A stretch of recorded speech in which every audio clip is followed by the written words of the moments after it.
You're the expert. I just work here. Looks pretty solid. I just work here. Listen, I just work here. I didn't pick you. I just work here. All right, guys, welcome to I Just Work Here. I'm your host, Jesse James. I got a very special guest today, comedian Myq Kaplan. Thanks for having me. Thanks for being on the show. And as always, we got working sound, Brandon Clemens. What's Hello. up, Brandon? How you guys doing? So we're going to have you in here today for an interview Yes. to clean toilets at the Secret Group. Okay. All right? Sure. Let's start off. What's the first job you ever had? I believe it was summer camp music counselor. I went to a summer camp, starting from when I was 11, and it was you could do anything you wanted there. My parents were music teachers, so my mom was like, you have to play the violin in the orchestra. But other than that, you do whatever you want. Mm-hmm. And I loved it. It was beautiful. I made a lot of friends there. It was like the place that made me who I am, and I just wanted to go forever. So when I was like 16, I paid, my family paid money for me to go from when I was 11 till I was 15. I became like a counselor in training.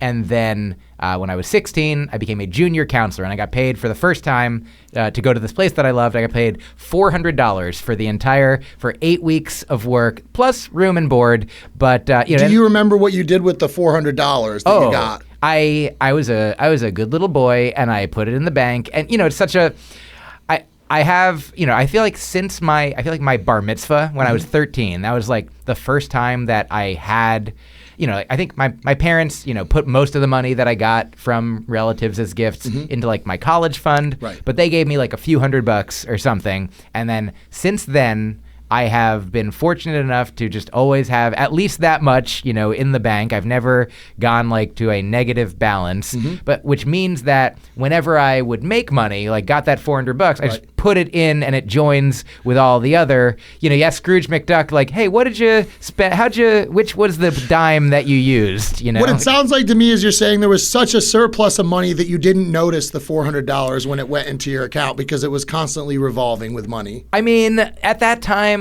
I think I didn't spend a lot of money. I think How old were you? 16 years old. 16 years old. Okay. Yeah. And so since the 3 years prior, when I had my first injection of money at my bar mitzvah, which was like, I'll say probably like $300. Right. Maybe $400, whatever it was. Could have been $2. Could have been $0. But plus a gift certificate, of course, of $50 at Tower Records /video, which I spent on a Weird Al movie, UHF, and the first Naked Gun. Which Weird Al movie? Oh, UHF. UHF? Yeah, have you seen that movie? No, I've not seen that it's movie. incredible. It's hilarious. What's the best part of it? I think, one of my favorite parts, most memorably, is so it's basically, it takes place at a also, excellent choice. Excellent purchases for a 13-year-old, by the way. Thank Top notch. Absolutely. Thank you so much. I think they were the only movies that were like in my price range that I'd heard of, but because there were VHS tapes. This is 1991 that cost $80, $120. VHS tapes. They're like, these are really in demand right now. Right. This is the cutting edge technology. But yeah, I mean, those movies super hold up to this day, minus O.J. Simpson. Other than that, he's dead now, so it's fine. Right. Everything cancels out now. You can enjoy him again. Right. Yeah. We can watch all of his touchdown records again. We're going to hang his USC poster up back in my office now, back in the college football wish. juice. Yeah, absolutely. One of my earliest memories is in 1994 when my dad came into my bedroom and ripped that O.J. Simpson poster off of the wall. Wow. He's like, that's it. We're done with O.J. I mean, I know he shouldn't have made the second Naked Gun movie. That was But yeah, so UHF, one of the most memorable parts of it, Emo Phillips, wonderful, brilliant stand-up comedian. Yeah, absolutely. He plays a character in the movie who is like a shop teacher, basically, and he is like doing a demonstration on this cable TV network that is like the main, sort of setting of the show. It's basically like this cable TV network, this UHF channel, Weird Al is in charge of, and it's like going to be, paved over, and like rich people are going to be doing something better with it, unless they raise enough money. So they're doing their last shows. Everybody's doing the big show to get views. Everybody, we got to get money to save the station. Absolutely. And so Emo Phillips plays plays a character that is a shop teacher, but he's not the best at it. And so it is a little disturbing. Oh, really? It is bloody, gory, a little all bit, everything yes, very predictable. So huh? yeah, very, very much so. But so funny. Such a funny movie. Weird Al, so funny. Absolutely. But yeah, so that I purchased that. So that $50 gift certificate went away because that was the only thing. But the couple $100 went into my account, and then I think my parents gave me like, I don't know, $10 a week as an allowance, right. something like that.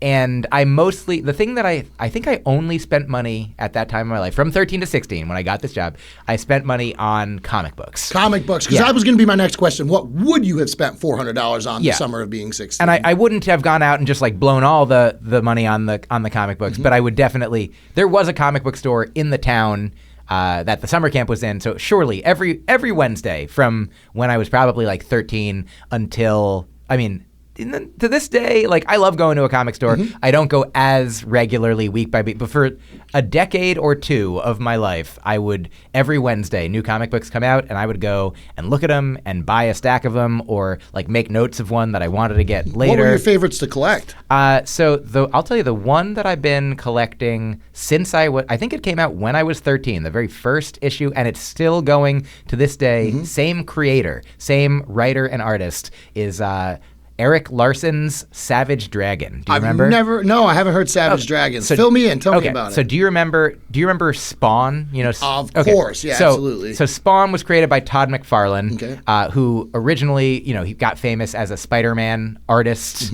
And Eric Larson, similarly, actually, like, would take over a lot of like the Amazing Spider-Man when Todd McFarlane left. Eric Larson came on and did that. And Eric Larson, the creator of Savage Dragon, along with Todd McFarlane and Spawn and Rob Liefeld, I don't know if I'm saying it right, and Youngblood was the name of like this team book. They created the Image Comics so there was Marvel and DC. Those were the big two. Right. In the early 90s, these three guys, including Todd McFarlane, who created Spawn, they're like, we should own the stuff that we make, but we don't when we write for Marvel or for DC. So they started a new company where it's creator owned. So anyone who creates a character, creates books for Image, they own the rights to that character. That's amazing. What a cool thing. So like, any Spider-Man movies that come out, Todd McFarlane sees nothing. Spawn movies come out, Todd McFarlane sees something. And so the story of Savage Dragon, it starts out it's kind of like he's a big green guy. He has a fin on his head, and he's found naked in a field with amnesia. And we learn eventually he doesn't have any, he doesn't know how he got there, what his deal is. Over the course of, hundreds of episodes, eventually we do learn his origin story. I don't want to spoil things for you. Just enjoy it. Absolutely. But he eventually, in the beginning, he's super strong, and he joins the police force and helps fight there's a big monster problem. They call them freaks, I feel like, in that universe. Kind of like the equivalent of mutants or whatever. Right. And so he just becomes a super. He's like, I don't know who I am, but I'll punch the bad guys, So I don't know who I am, but I'm going to hit something for good.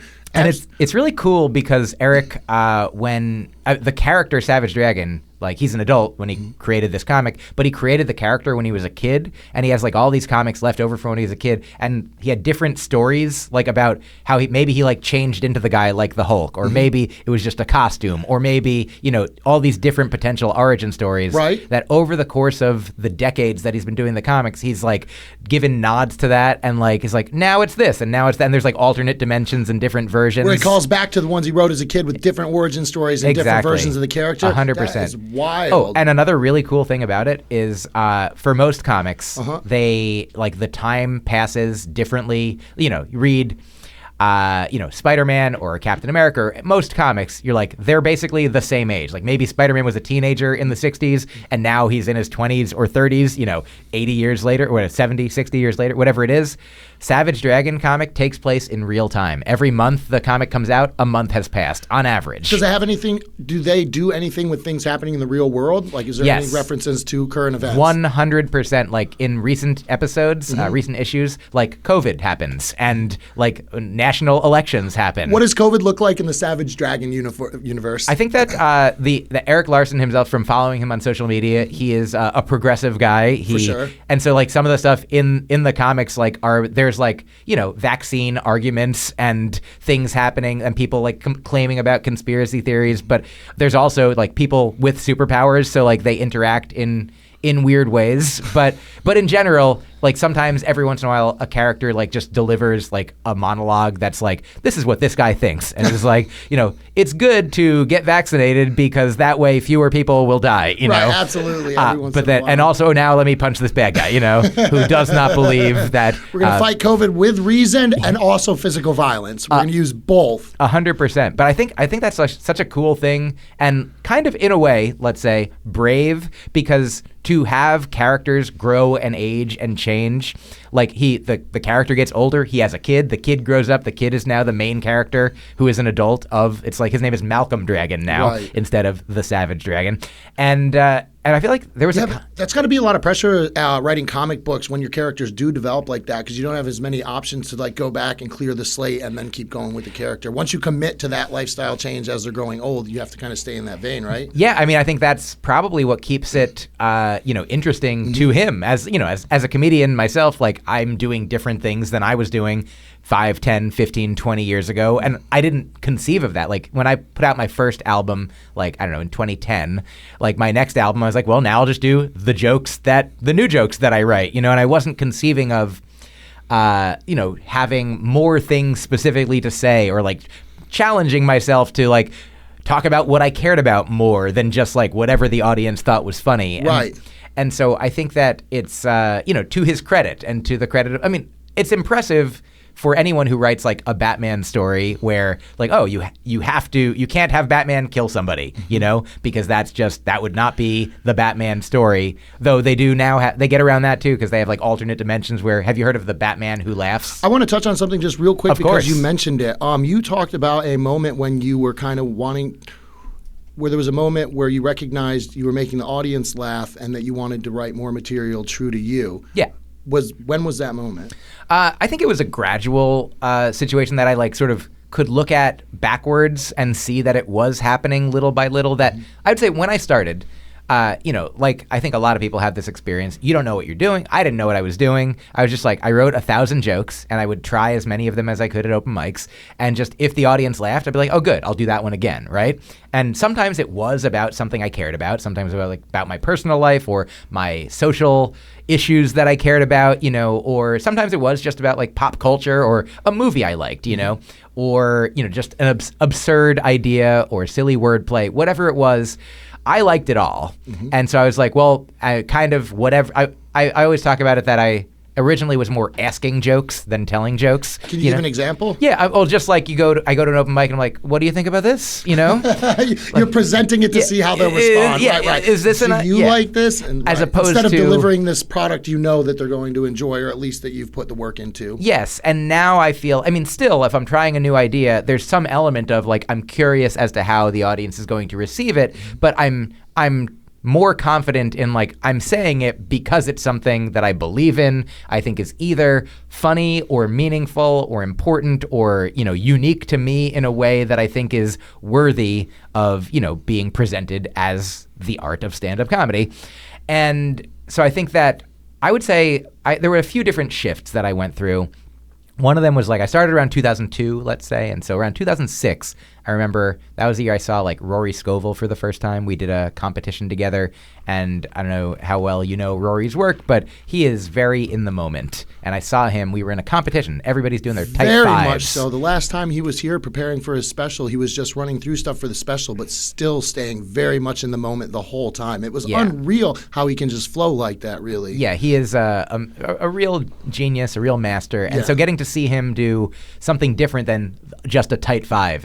Everyone else, 6 days in a row, same set, 5 minutes. And him, basically just something different every time. Like some of the same jokes, but like he was doing something different. And that was something that really inspired me to be like, oh, maybe I can do a version of that as well. Because previously I wasn't really writing on stage. I was just like creating off stage and then be like, and then presenting what I came up with off stage, on stage. Right. And then I learned like, oh, maybe I could continue to live in the world of the joke and talk about the thing that just happened. If it didn't go well, talk about what I thought should have gone well or anything like that. And so I feel like that was becoming more present was one step towards like the version of myself that I am now that is still on its way.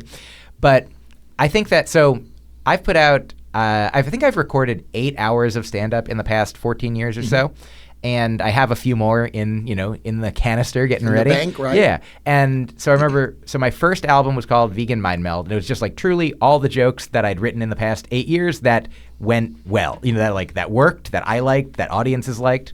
And some of them were about veganism that I care about, or like gay marriage was a topic that was sort of in the news and in my heart and experience. And then a couple years later, I put out an album called Meet Robot, which also has like some stuff about, I think I was thinking about open relationships at the time, but I was also like just talking about like In what context were you thinking about open relationships? Oh, I got married when I was 25, and we were monogamously married, and we were together for 3 years. But my wife was actually, my then wife, my ex-wife, was the first person who introduced the concept of polyamory or open relationships to me, like when we were starting out our relationship, and I was like, nah, I don't think that's for me.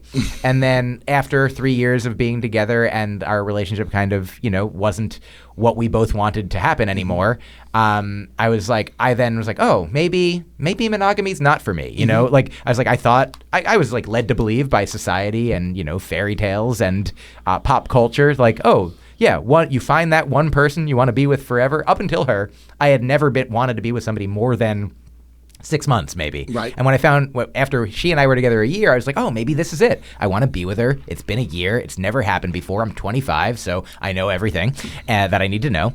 But then a couple of years later, I'm 27, 28, and I was like, oh, I guess just because you want to be with somebody for a year doesn't mean that you're going to want to be with somebody for a lifetime. Life, yeah, right. After 3 years, you could feel different. Yeah. But I didn't know until I knew. Until you got to the third year. And so then my thought was, I was like, maybe I can't even now imagine what one person for the rest of my, it's such I can't imagine. I thought I could do it, and I don't think I could do it. So that's when a joke I wrote that's on that album is, I'm just looking for the one that will let me be with others. Okay. And so I lived a life aspiring to be in and achieving being in open relationships for a time.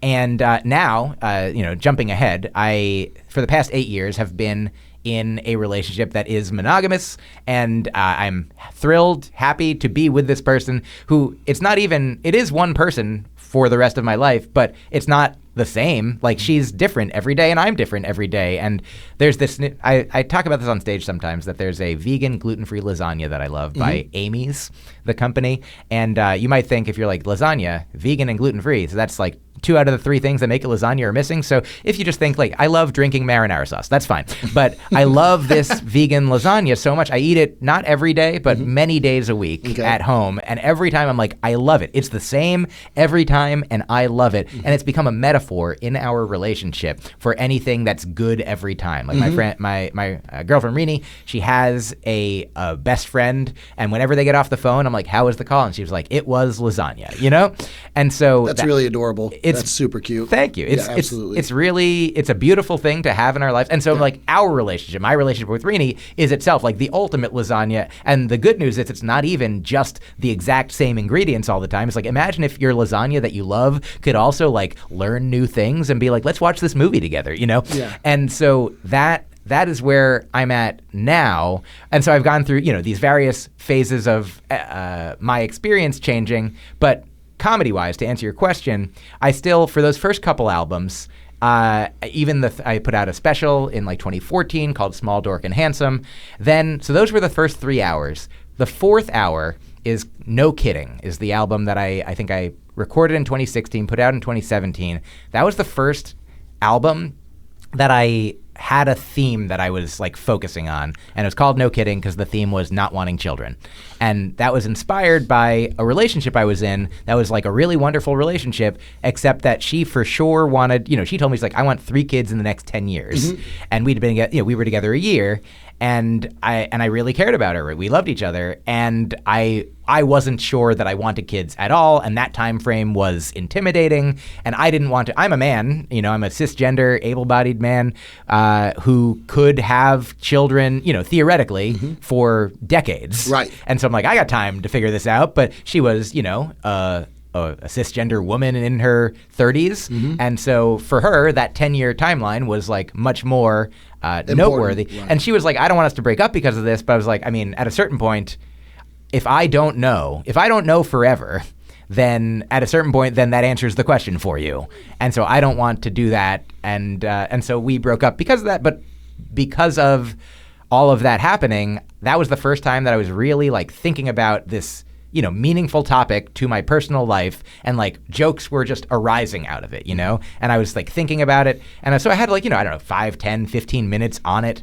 And I was like, what if I tried to have the whole album like stem from that? And like, there's definitely other silly ideas on it, and things grew and went in different directions. And it's not like a narrative story like a Mike Birbiglia show that starts and ends and is all about like my growth on the issue. Right. But it was the first time that I talked extensively. Like I was like, this album, I'm not just gonna do, there's like certain jokes that aren't gonna be on the album because they don't fit in with the theme. They don't go with everything else. And so that was the first time that happened. And then an album that I put out in 2020 called AKA, which is short for All Killing Aside, is one that I was actually inspired to aim in that direction, to write an album that's mainly about an hour of comedy about love and compassion and not murdering. Those were the general topics. Where did the not murdering come from?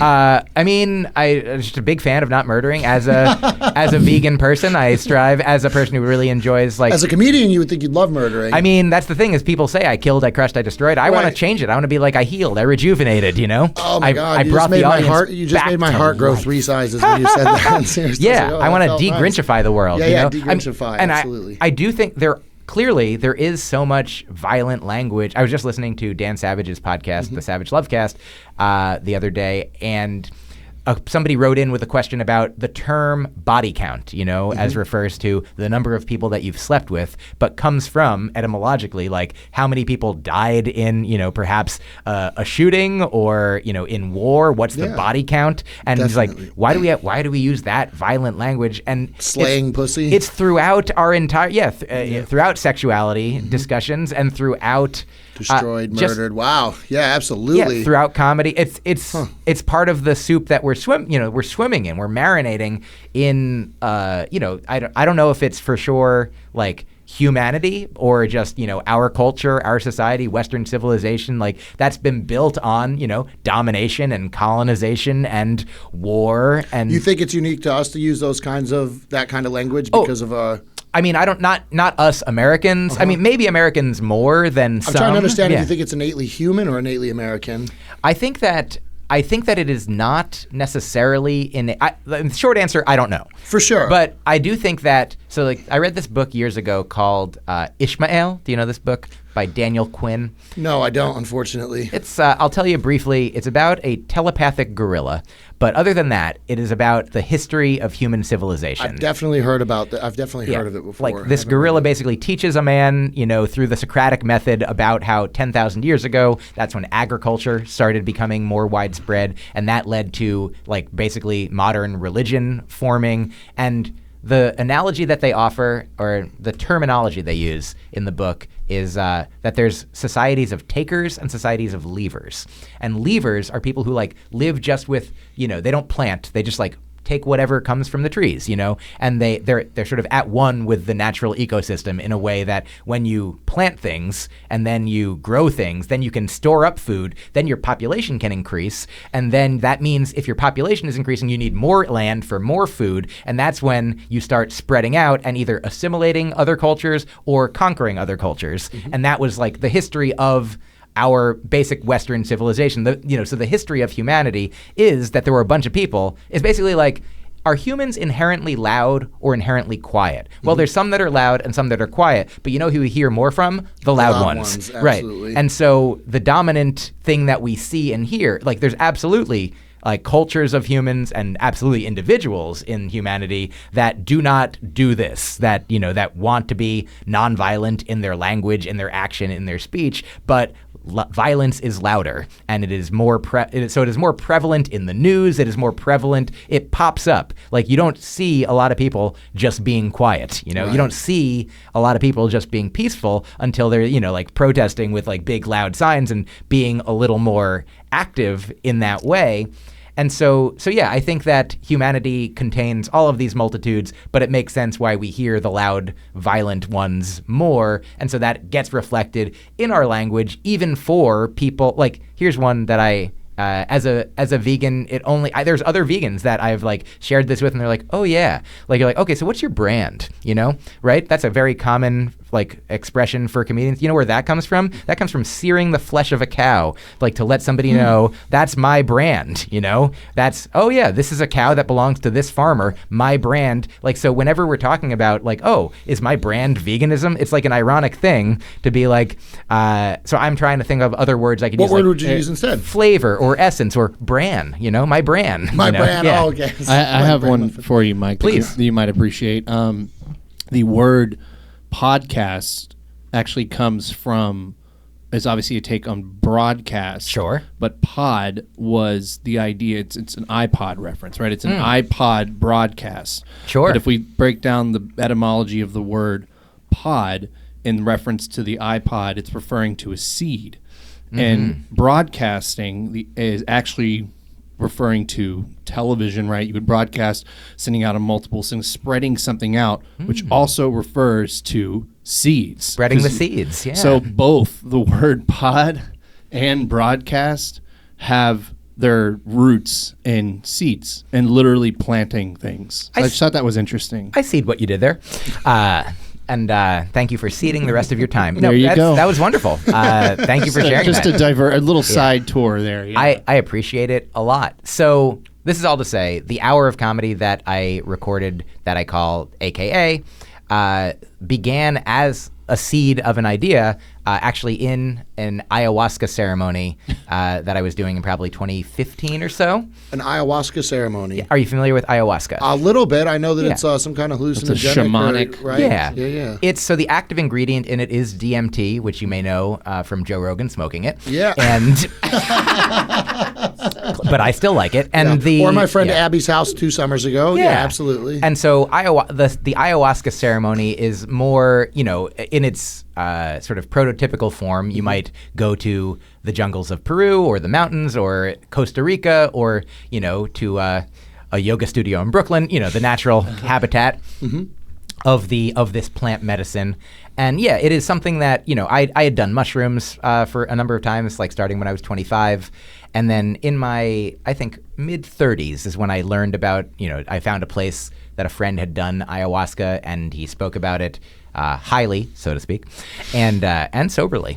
And you know, he shared that basically, I talk about this in the show that I'm recording next month in New York City. But this specific guy who introduced me to ayahuasca told me that he went into his first experience with it an angry person and left it a loving person. And not to say that you can't be both angry and loving at different times in your life, and we all contain these various multitudes, but that he was... It could have been angry that he wasn't high, and then once he was high, he was just loving it. Yes, that is a possibility. I think it was not that, because he described further just being an angry person in general until he had that moment. Yeah, that he had It was been... like a pivotal moment for him. Yeah, he had been abused as a child, and he was able to process and reckon with that abuse and like sort of understand, like, you know, what his abusive father, you know, was also a being deserving of love. Not to say that, you know, if you are being abused, that the answer is to love your abuser and stay with them and continue to subject yourself to that. You can, you know, forgive them from a distance. You can love them from a distance. You don't have to do any of these things. But his personal experience was that it broadened his perspective. How long ago was that? I think that he and I, that was his first time, and then for his second time was my first time, and that was probably 10 years ago. I'm wondering if those effects are lasting. He is still my friend, and he is a really generous, like, I knew him a little bit, like, we knew each other before that, we were both comedians. I didn't know of his, like, inner anger and his struggles, but, you know, from stories that he told me about, like, fights that he would get into, you know, and just, he had a more violent existence, and now he is a peaceful, like, certainly, in my interactions with him, I'm sure he can get annoyed and upset, like any human being, but... like we send each other messages once in a while, like apropos of nothing, just like, you know, love you, brother. You know, well, you seem like a very peaceful and loving person right out of the gate. I do my been talking best. to you for about 15 or 20 minutes, and it just radiates off of you. So what does ayahuasca do for somebody like you? It makes me be like this. Like, it keeps you like this. I mean, yeah, I don't think that my experience, like from before and after, was as dramatic as he presented his to me, but I do like look back at like ways that I was in the past. Like I remember, like this is a thing I'd say on stage sometimes, that this woman I was dating from I was probably like 30-ish years old. And I'm 45 now. And so like we were together for a couple years, and I remember we would get into arguments sometimes, you know, as people might. And sometimes the argument wouldn't even be something that I would remember what it was about, but we would still be having it. You know, we would just be at each other in a way that she would eventually say something like, could we just stop like talking about this now? And I would say something like, no, we have to keep arguing until one of us is right and both of us are sad, you know? And I think I have, you know, whether it's historically, you know, the thing that gives rise to the Jewish stereotype of like being good at being lawyers, you know, but or the Talmudic debate. I don't know if how much you're familiar with the Talmud, but there's a lot of like this rabbi said this, and then this rabbi responded, and this rabbi, and that. My mom's Jewish. I just grew up with the Brooklyn accent. That's it. Nothing else. I only grew up with the accent from my family. But that idea is, you know, at least probably resonant in our culture that like there could be, you know, arguing. And could be like for a good cause, you know, there could be like righteous, you know, justice-based arguing. Absolutely. And so sometimes there would be not that as well in my, like, you know, whether that's in my DNA or my epigenetics or like just the nurture of the people that were around me. Is that something that still happens with you in your current relationship? Now it is vastly different. I mean, and in what way? Well, I think that my girlfriend, you view me as peaceful. Like my girlfriend is like, you are to me as I am to her. You know, like she is like an angel. She introduced me to like certain authors and thinkers that I had never heard of before, like Pema Chodron, who is an American Buddhist nun, or Byron Katie, who is also, I would say, she wouldn't call herself this, but a spiritual teacher. And like she had a sudden experience in her 40s that some might say, oh, that's when she like became enlightened. And she would, if somebody asks Byron Katie, are you enlightened? She would say, no, I just know the difference now between what hurts and what doesn't hurt. And that like when she helps people sort of discover like what you're like what is hurting, and it's often a story in your head that you can examine. Is this true? Like if somebody, like there's a really beautiful video that my girlfriend shared with me where she's talking to a guy in front of an audience, but they're having this, like the work that she does is she asks you to like write down everything as pettily as possible about like a situation that you're upset about or you're annoyed at a person. So this guy was like annoyed at his mother. He's like, you know, his mother's older, and he's like, I'm trying to give her these like gifts. I'm like, I want to take her on these trips, and she's not like, she doesn't, you know, respond the way that I want her to. And so she asks him like, what should she be doing? Like, what do you think, like at your pettiest, what should? And then everything that you write down and get out there in your pettiest way, then she helps you question it and ask these 4 questions about it. Like, is it true? Like, is it true that she should have responded this way? Is it can you know that it's true? And then she asks, I always forget one of the final 2 questions, but one of them is like, how do you feel when when you believe that is true? And then who would you be without that thought? Who would you be without the thought that your mother should be behaving differently than she is? Mm-hmm. And she sort of offers the idea that, like, should you? Like, I mean, well, she is this way. So it's basically, if it's raining and you're upset that it's raining, it's raining whether you're upset or not. Right. So being angry at the rain, like, isn't productive. And so not to say that you can easily just shift the way that you feel, but if these questions help, then she offers a turnaround. Is it possible, like, if he's like, I think my mother's being selfish, the question might be like, a turnaround could be like, what could that be? If it's not her being, oh, maybe she's not being selfish, or maybe I'm being selfish, you know, and that there's some projection going on. Anyway, so that is a framework that I'd never heard about or thought about or talked about till Rini, my girlfriend. Does it always leave the accountability on the person talking about it? Essentially, I mean, in these situations, like, people are going into them, like, talking to Byron Katie, like, because they want to. Because they realize they're being petty or something, selfish or something? They might not realize it, but almost always for the versions of it that I've seen, either on her podcast or on these YouTube videos, like, and it's not to say that other people can't be hurting you or harming you or abusing you, and that, you know, it's not your responsibility to make them stop doing that. Mm-hmm. But, you know, each of us is responsible for our own experience in a way. Like, if you're not imprisoned, you know, if you're not trapped, if you can leave, you know, then the question is, like, sometimes, like, well, what is your responsibility and what is your capacity, you know? And so I think that's a good question that you asked. And this is like just a very cursory, you know, like overview. But just here's like another analogy thing to this, an analogous thing to this. My friend Gus is a therapist, and he told me once about a time when he was doing like sort of a workshop with different people who needed help in a certain way, and he was discussing like different kinds of tools that you can use in different situations when there's like, you know, interpersonal conflict. And so somebody asks a question, and they say, "Okay, Gus, so let me present to you this situation. Let's say there's two people. One of them has locked themselves in a room and won't come out and will not engage, and the other one's like knocking on the door and be like, "Hey, you gotta come on, we gotta address this."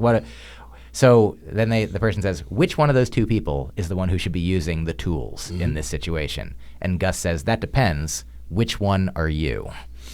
And like, you know, the answer, I read a lot of advice columns. I listen to a lot of advice podcasts. Often people are writing in with problems that aren't even about them and their life. They're like, "Hey, you know," and you know, if they have somebody in your life who is the victim of abuse, like that's really hard. But, you know, beyond the question of like, can you save them? Can you help them? Can you physically?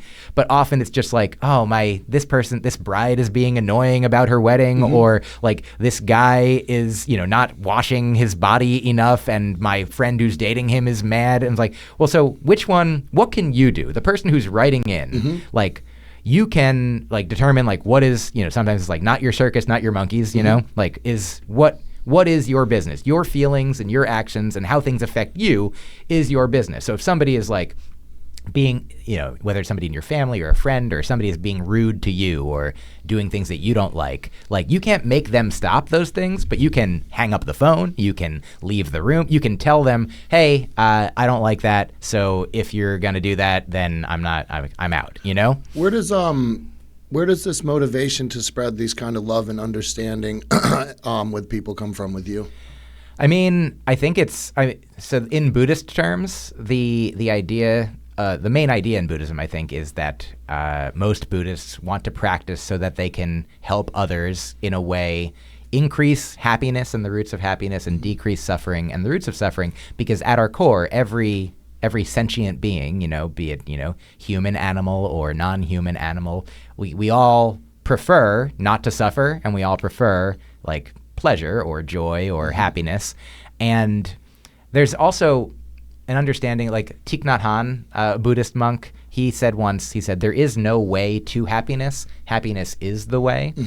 And so there's like different meanings of these different words, like, because I guess what I'm curious about is you expressed earlier that you grew up Jewish, right? So when did you decide to start seeking Buddhism? When did that come into your life? Sure. I think it's in part Rini's introduction to me of like some of these particular teachers, like Pema Chodron, and then that was probably like Rini and I met in 2016, and I think I read my first Pema Chodron book in 2017, and then I've read almost all of them since then.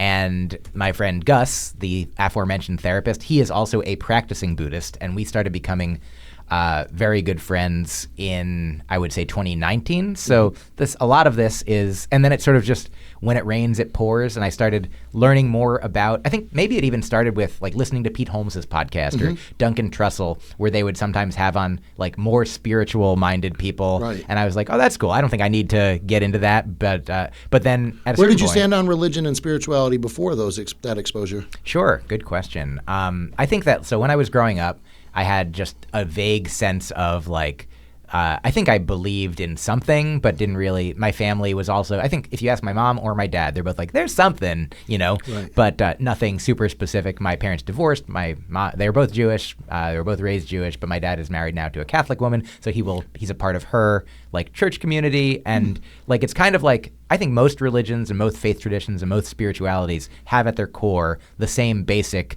premises of like, you know, variously do unto others, or like love, forgiveness, compassion, like, you know, whether it's Jesus or Buddha or any other assortment of paths. And so I remember being in like college, and thinking more critically about like, is there an afterlife? I don't know. Or what is there a God? And I was like, well, I don't know, based on what information I have. And I don't know if anyone can know these things. And so I was like, well, so it's like 50-50, right? Is there an afterlife? There's not an afterlife. Seems like 50-50. So why not believe the one that makes me feel good, And then a little while later, I was, in just out of college, just starting grad school when 9/11 happened. And I remember that was like a noteworthy experience where I was like, if there is a loving God, right, like how could this be congruent with that, with all this innocent suffering, right? And I remember asking different religious leaders about it and not really being satisfied with the answer. Buddhism offers a really satisfying answer to me, that they do not have an omnipotent God in Buddhism. They say that the Buddha is all-knowing, omniscient, all-loving, omnibenevolent, and everywhere, omnipresent, but specifically not omnipotent, not all-powerful. And because if the Buddha was all-powerful, then they would snap and resolve everyone's suffering just like that. But they say that the Buddha has said, I think, the bucket is not filled by the last drop. The bucket is not filled by the first drop. The bucket is filled by each drop. So it is on each of us to, strive to do our best to, be kind to ourselves and others, to improve the way that we can, from our capacity. One of Pema Chodron's books is called Start Where You Are, and that's like great advice because that's where you are, the only place that there is to start. And so I guess I started, being gradually drop by drop, drip by drip, grain by grain of sand growing up into a heap, like more and more interested in these, gravitating towards these seekers, these, people who are offering messages of love and value and understanding. And so there was a time in between where I was like very staunchly atheist identified. I was like, look, I mean, I still think, like, if you listen to me on my first Pete Holmes podcast, I remember I was like, I'm an atheist. Like, this is all there is. Like, but great, wouldn't it be great to make this like the most heavenly possible? Mm-hmm. Like, if this is all that we have, like, I don't know. Right. But like, we know, it seems for sure there's something here. Definitely. Like, I'm knocking on this table, and so there are people here. So why not, be as kind to them as possible and kind to ourselves as possible?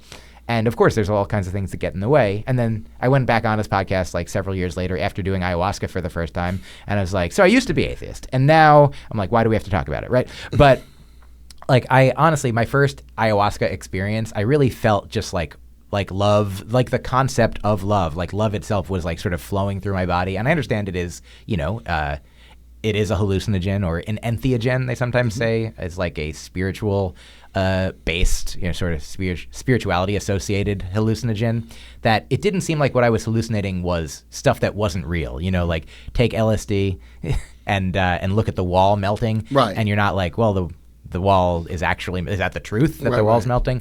But having an ayahuasca experience 10 years ago and having the feeling like, I believe that I am made of love and that everyone else is made of love, and maybe I can do an hour of comedy where I focus on making that all about, funny as well, but about my real experience, believing that every sentient being should be cared for because every sentient being like wants it and deserves it, and every single human alive and every non-human alive like was a baby and had not harmed anyone, had not done anything, didn't deserve to be born in, everyone deserves to be born to a loving family, to a loving community, and not everyone is. And so I've learned over the years that I'm very fortunate. I always knew a little bit, but you don't know what you don't know.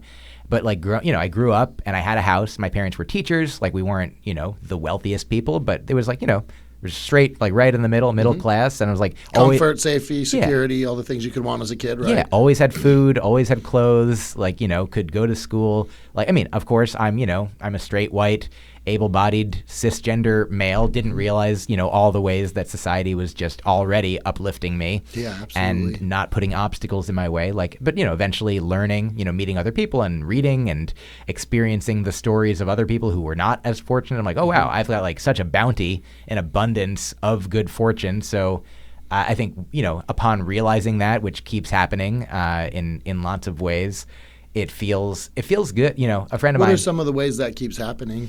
I just made a new friend about a month ago, a comedian named Brett Druck. Okay. We have friends in common, and we were both invited to hang out in this box at a Mets game. And we got to talking, and I was like, oh, this is a cool dude. We knew each other's names, but we just never really run into each other. And we just started talking. We talked for a bunch, while the Mets were playing, and we weren't watching because we didn't care. Go Mets if you want to. And then I was like, oh, this is cool. It was if I was single and he was a woman, I'd have been like, we should go on a date, But I was like, I'm monogamously involved with my girlfriend who I love, and also I'm a straight man and you're a straight man. We should get dinner in that capacity. Baby. Yeah. And so, we got dinner that weekend. And So the chemistry was undeniable. Yeah, we hung out a couple times since then, and text and email, and he texted me, or no, I think it was in an email he sent something that he said. He's like, I always try to be, try to do nice things for others and do nice things for myself. And he said, I find that when I do nice things for others, the good feeling that comes along with it lasts longer than when I do a good thing for myself. And I thought that was really beautiful and meaningful. And I shared it with a few friends. And another friend was like, there's actual scientific empirical data to support that. That when you do something for someone else compared to doing the same thing for, buy somebody else a meal, or buy yourself a meal, it'll feel good to buy yourself a meal, but it'll feel better longer to buy somebody else a meal, if you can afford it, under everything else being equal.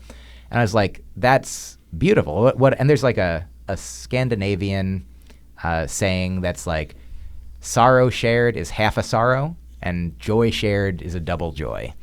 And so it makes a lot of sense that humans, we're a communal creature, and that we need each other. None of us alone could have created this microphone, this computer, this building, anything in our society. It's all, building on top of collaborations and communications. And so that, I think there's a thing in the Talmud that I like, that I think about a lot, that says, a rabbi's in one pocket I have a piece of paper that says, this world was created for you. And in the other pocket, I have a piece of paper that says, you are nothing but ash and dust. And that those are both, things that can be true at different times. In the grand scheme of the universe, we are, each one of us, hardly anything, just this minimal speck in time and space. But also, from our subjective experience, we are the center of the universe. We are all that there is. This world was created, and it is. I am the middle of it. We each of us have the experience of being the center of consciousness. If you ask hey, where's the center of consciousness? Somewhere in here, right, in my brain, in my heart, in my body, wherever you think it is. And so both of those I sort of view metaphorically as we are both everything and nothing in a way. We're on average everything and nothing. So we're something. But I feel growing up, I was told by my family, I was an only child, I was an only grandchild, and I was told that I was everything more than I was told that I was nothing, right? Some people are told that they're nothing. And so I feel whichever one you're told more of, or in any given moment, and on any given day, if you're man, I'm nothing, be well, remember you're also everything. And if you're man, I'm everything, be remember you're also nothing. You're yeah, absolutely, that balance, for sure. And so I feel part of how I got into comedy was that I developed this delusional self-confidence based in real love and real encouragement by my family. And then I go in front of audiences and I'm I have things to say. I'm a 24-year-old man, And then audiences are what are you saying? Who told you have things to say? And I'm my grandmother, And so over the course of time, the internal and the external get more balanced out, and an equilibrium is created. And this is all to say, in the last, decade or so, in part because of ayahuasca, in part because of meditation, in part because of my girlfriend and the books that I've read, and the teachings that I've been, seeking and following and learning about, and gratitude journaling, and just, developing connections and communications and relationships and friendships with people in my life that also, are like-minded and like-hearted. All of the rising tide lifts all ships. And so I'm and so one of the reasons why I want to help other people is because I have so much. I'm I can't, what am I going to do with all this whatever it is that I have, time, energy, money, attention, like I want to keep like living as, as well as I can, as long as I can, as deep and wide as I can. But here's an analogy. I didn't always have like a source for mushrooms. So every once in a while, like when I first started doing them, I was like, if I got them, I have like, okay, I've got enough for 2 people to do it once or 1 people to do it twice, And I was like, I'm going to hog all the we're all oneness, And so, and sometimes that's led to me like taking too much. And like, so definitely it's much better. Most of the time I'm like, if I have a friend to do it with, I would much rather do less and share that experience. Yes, absolutely, than do more by yourself. And I feel like that's like a metaphor for everything in life. Like I would much rather like there's no way to just enjoy myself alone. Whether it's doing a comedy show, I don't do it alone. I mean, like Drew Michael did one special for no audience, but since then he's done ones for audiences, and that's like an interesting experiment. But yeah, as a comedian, like it's all about like communing with the audience, about coming up with things and then sharing them and having people respond positively. What do you think the smallest audience you've done in the last couple of years is? 2. 2? Yeah. When was that? 2 months ago. Can you give me a little more details? Yeah. I mean, I'm sure I've done. I wonder. Okay, I remember also a couple of years before that, I did a college show that. At the beginning of it, I took a photo, nobody in the room. And then 5 minutes in, 5 minutes after the show was supposed to start, one kid showed up and he's like a fan of mine. And I'm like, all right, let's start doing it. So I did for a while, it was just me and this one kid. And then little by little, like maybe there was eventually 8 people there or a dozen people. But I did a show that was 2 people from beginning to end. Actually, so it was New Orleans. I was on a little tour I did Lafayette, New Orleans, Mobile, and Panama City, Florida, in April of 2024. And they told me it was all sort of booked, and that's like a run that a lot of people sometimes do. And like the Panama City Club was new, and I think there was 20 to 30 people there for that one. And the Mobile show had the most people. It was pretty packed, but a small venue, so it could have been like 50 people, maybe somewhere between 40 and 100. It's hard to tell, but.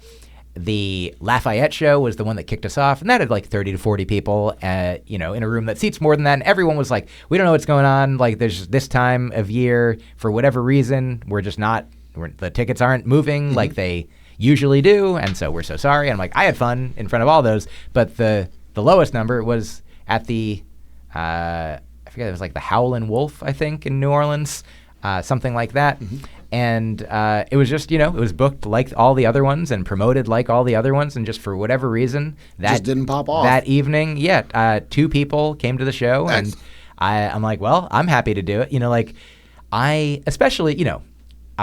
Some shows you get a guarantee of you get this money no matter what. And it was like that versus a door deal. I would have much rather there been 100 people there. And then there would have been a bigger, different show.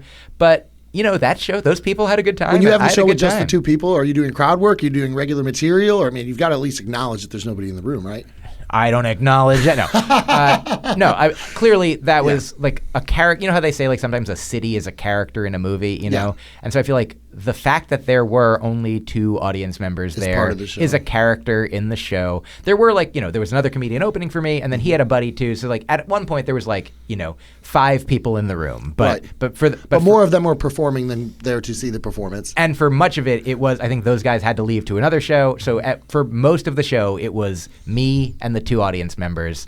And a thing that I was doing at the time, which I do sometimes now, is I have a big notebook that I have on a couple pages, just joke premises that I'm working on. And so I think for some of the show, I gave them the notebook and I was like, just let me know which one of these, you'd like to hear about, based on the headline of the bit. And they would I feel like that's a fun interactive way that is not quite crowd. It's between crowd work and doing material. It keeps them engaged while also letting you do material, so they don't have to riff the whole time. Yeah, absolutely. And I think sometimes I say that my style of comedy is my mom on the phone, which often means a topic comes up. It's like, oh, that reminds us each of 7 different things, right?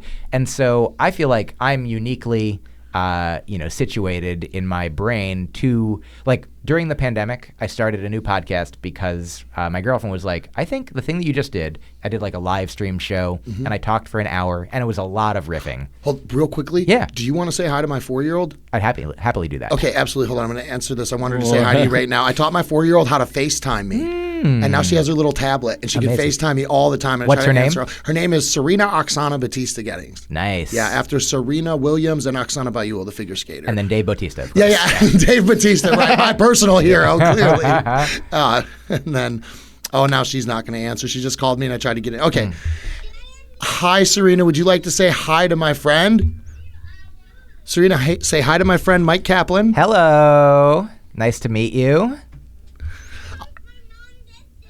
Your hair looks beautiful. I love your pigtails so much, Serena. I'm going to get back to work and I'm going to talk to you soon, okay? Do you like her pigtails? They're great pigtails. Okay, we love your pigtails. I'll talk to you soon, okay, baby? Bye. That was adorable. Oh yeah, man. Do you do that? She always she knows how to take a little picture on there too. So every time before she hangs up, you see it flash real quick. Oh, And wow. Every time she takes a picture of you before she hangs up. Adorable. It is Fantastic. so cute. I don't know what she's doing with those files. I'm super Someday creeped out we'll of it. be in a movie. All right, I'm so sorry to Oh, interrupt you no, there, but that's- I want to show her off every chance I can get. Very important. Also, I think we've only got your first job Yeah. under Yeah, our belt That's at this right. point. Yeah, if you want to move on. Yeah. I don't want to move on. You're making it really hard with all this stuff you're talking about. It's super interesting, but let's power Understood. through it. all Okay, right? yes. Absolutely. You worked for Cutco, selling knives for 1 or 2 days. Yeah. So do you know Cutco? Is that Ron Co? Yeah, I know Cutco. They sell knives door to door, right? I feel like that'd be super easy because as soon as they answer the door, you already have the knife. So it's just like very funny. Right at that Yeah. point, it's just you have. Yeah. Give me your money. Right, exactly. I'll give you the knife. Yeah, No, perfect. That's Either way, you leave delightful. with the money. So I think I just got. I forget if it was like the summer between. And it's a lot of they approach college kids a lot to do this work. It was either between high school and college or somewhere, in a summer around then. I just got like not an email. I got a like, physical letter and it was like, hey, do you want to come, make money and work for this company? And I was like, I'll take a summer job or whatever. And so I went and I showed up once. And they were like, okay, here's how it works. They gave us a demonstration of the knives, and like they do seem like impressive knives. Definitely. Like Did they cut the shoe in half and everything? They 100% cut a shoe in half. They used Got a shears. picture of OJ smiling with it. Yeah, they used shears to like twist a penny, like they cut through a penny and like made it into a swirly, like a twirl of a thing, like a line. And I was like, wow, yeah, these are absolutely, like, I believe it. And then they said, okay, so the way it's going to work is you're going to, purchase from us like $180 worth of like knives to like demonstrate to other people. And the thing is, they don't recommend going door to door. What they did then is they said, go home and come back next time with a list of everyone you know. And this was, again, this is like pre-internet for me. I did not have the internet. I did not have Facebook. I don't think Facebook existed at the time. And so it was like, but I went through like. Did you tell them you were an only child and an only grandchild? I don't. Of course, that wasn't gonna help me out. And Not at all. You had to put everyone from your bar mitzvah and I went through like I went to the summer camp for many years, as I mentioned, and I went through like we had a bunch of like yearbooks and like directories from the summer camp. So I went through all the directories and I'm like, who do I actually like know? Who do I know their names of? And I went back through like everyone I went to school with in my elementary school before we moved, and then my high school and my camp, and then like my relatives. And so I honestly, it must have been the bulk of them, because I went to the summer camp for years and there was like, hundreds of kids at it every year. I didn't know them all personally, Right. but I knew their names enough to be like, I know that person. Sure, I know that put it person. all down. And so I think I came up with a list of 1,500 names. You're kidding me. And I went back and I was like, I got 1,500 names. And somebody there was like, wow, I think that's the most. You've won a limo ride with our president. And I was like, wow. And so I think I went, that was the second day I went, and I came home and I told my mom, and I hadn't purchased the stuff yet, but I was like, I'm on the track to be the biggest knife salesman that this world's ever seen. And then my mom was like, wait, what, how, you have to bother our friends? Like, yeah, you're not going to do that. Not at all. Yeah, no. And I was like, sorry guys, I can't take the limo ride. Mom says I can't sell knives to my friends. Yeah. I'm sorry, guys. Yes. And so that was the end of it. What a wild arc. Yeah. Selling knives. You went from the bottom all the way to the top. Straight Started back from out the bottom. door. Now I'm back at the bottom. Now yeah. you're back at the bottom. All right, we're moving on. Wait, hold on. I have one question. Sure. Do you have any Cutco knives? No, never bought them, never had them. One time, years later, so that was, I was like 17, give or take a year or two. And I'm trying to remember, it must have been like when I moved to New York in 2008. I remember being at a vegan restaurant in New York City called Caravan of Dreams. And I forget what the group of people was that was gathered, but it was a few people I knew and a few people I didn't know. And one of the people there had been working for Cutco for years and years, and they'd like advanced through the levels. Now they were like selling knives, like military grade knives, to the military. Wow. So like it's real, it exists, and they're I'm cutting glad. through whole tires now. Yeah. They've moved on from This one pennies. goes through a tank. Yeah, exactly. Just shearing the tank on the side. How do you even sell those? Are you just knocking on military bases door to door? Get it? Yeah. And if you don't get shot, then yeah. Yeah. Yeah, it seems like it must be a different system at that point. Definitely. Write down all of the soldiers that you know. Yeah.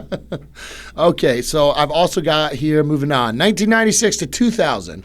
Worked in food service at Brandeis University, making sandwiches, washing dishes, cashiering, and more. So food service. Yes. What do you think of the service industry? I was happy to be a part of it. It was, I think it's honestly like the way that the Israeli military is like, everyone here of this age has to be in it, I honestly think that we should have that for the service industry. I might not be the only person or the first person to say that, but like there's so many people that if you haven't had that job, you don't know what it's like to do that job. I've like being a waiter, like you watch The Bear maybe, Yeah. and you see like, wow, like there's a lot going on behind the scenes, and there's like psychological drama all the time. But just to be, I feel like I'm a better, customer because, I also do still, I feel like I get my least, if I was the question of when are you at your best or at your worst, your greatest strength, your greatest weakness, like it used to be driving was when I would like be most susceptible to anger. Somebody cuts in front of you and you're like, oh, well, I'm going to cut in front of you then. You do that to me, I do that to you. And just, unhappy I remember one time I just had the idea that somebody might cut in front of me. I'm like, I'm so mad at that guy. Then they didn't. And I'm like, well, what's this anger all about?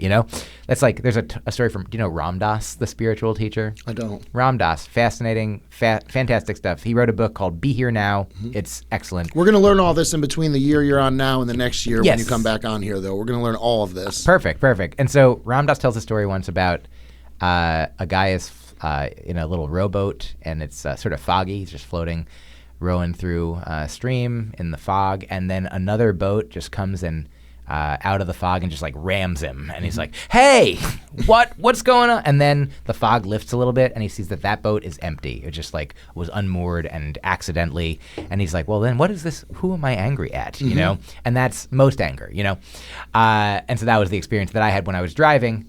Back to the experience now when I'm on the phone with a customer service situation that, like right now, actually on this very trip, I had a rental car booked for like cheaper than it seemed like it was supposed to be. And then I got there and they're like, yeah, it says here it's like $100 more than it was supposed to be. $150 for 6 days. Great deal. And then they were like, it's $270. And I was like, well, but my thing, I was Still like, a pretty good deal. It's still, yeah, I'm still, but like the principle of it is like, Absolutely. I was told it was $150. Right. And so they're like pointing to their screen and they're like, look here, it says 270.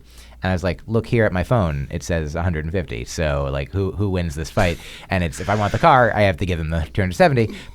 And then the particular way that I booked it was like through a website that like, I'm like, phone number, please? And they're like, yeah, you can call us, but there's no phone number. And I like eventually get it. There's a phone number in England. And I call and they're like, we just need your confirmation number and PIN number, and it should be in your email. And I looked in the email and it's not. There's a confirmation number, no PIN number. Oh, no. I look back through my records, like, one time I borrowed, I got a car from these guys before, and there was a PIN number. Now, no PIN number. No PIN number. And so I'm like, legitimately, I'm like, look, here's the thing.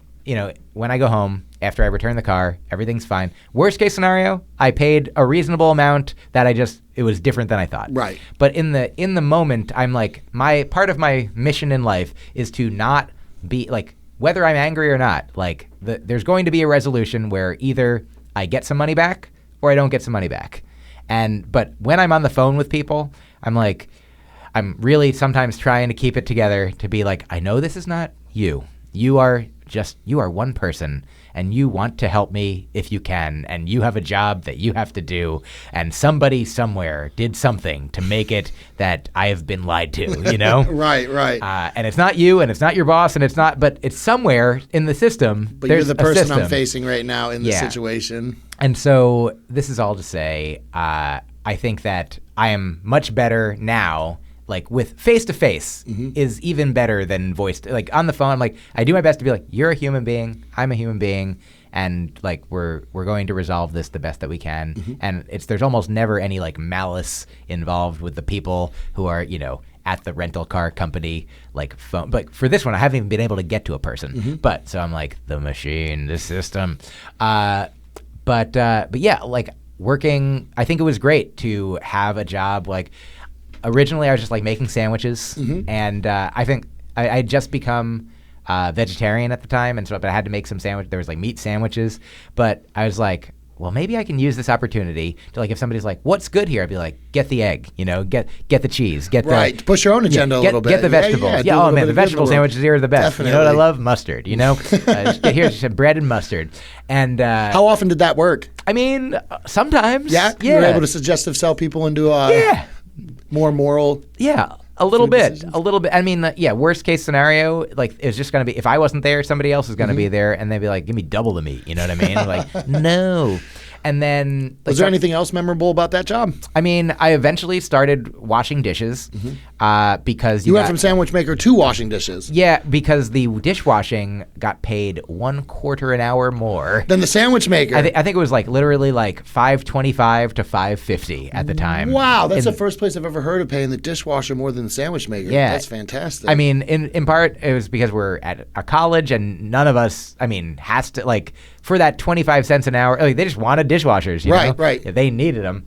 And then I eventually became a cashier. And here's the thing I did as a cashier that was fun. I think this will be a noteworthy thing. So the way that it worked, I would like cashier at night. Like it was after dinner time was officially done. So it was like late night, like 7 to midnight or something. And the people could use their dinner allotment. You know, if they hadn't used their dinner, they could come in and be like, I'm going to use the dinner. And they got like $8 or something. Usually anything up to $8, you can get it. You get 8 slices of pizza, get 1 sandwich and a drink, whatever it is.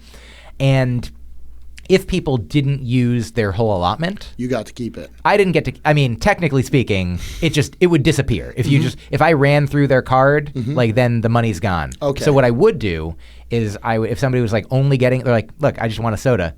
So that's $1. And we got $7 more to work with. I'll be like, I'll just ring up like 3 brownies and like a couple bags of chips. And then I would just like gather those things and like in a little bucket and then just like Robin Hood them to other people, you know, or sometimes take them home if I wanted. And Yeah, absolutely. You were Surely. stealing. I mean, that's these that's people, amazing. Technically speaking, Right. I would say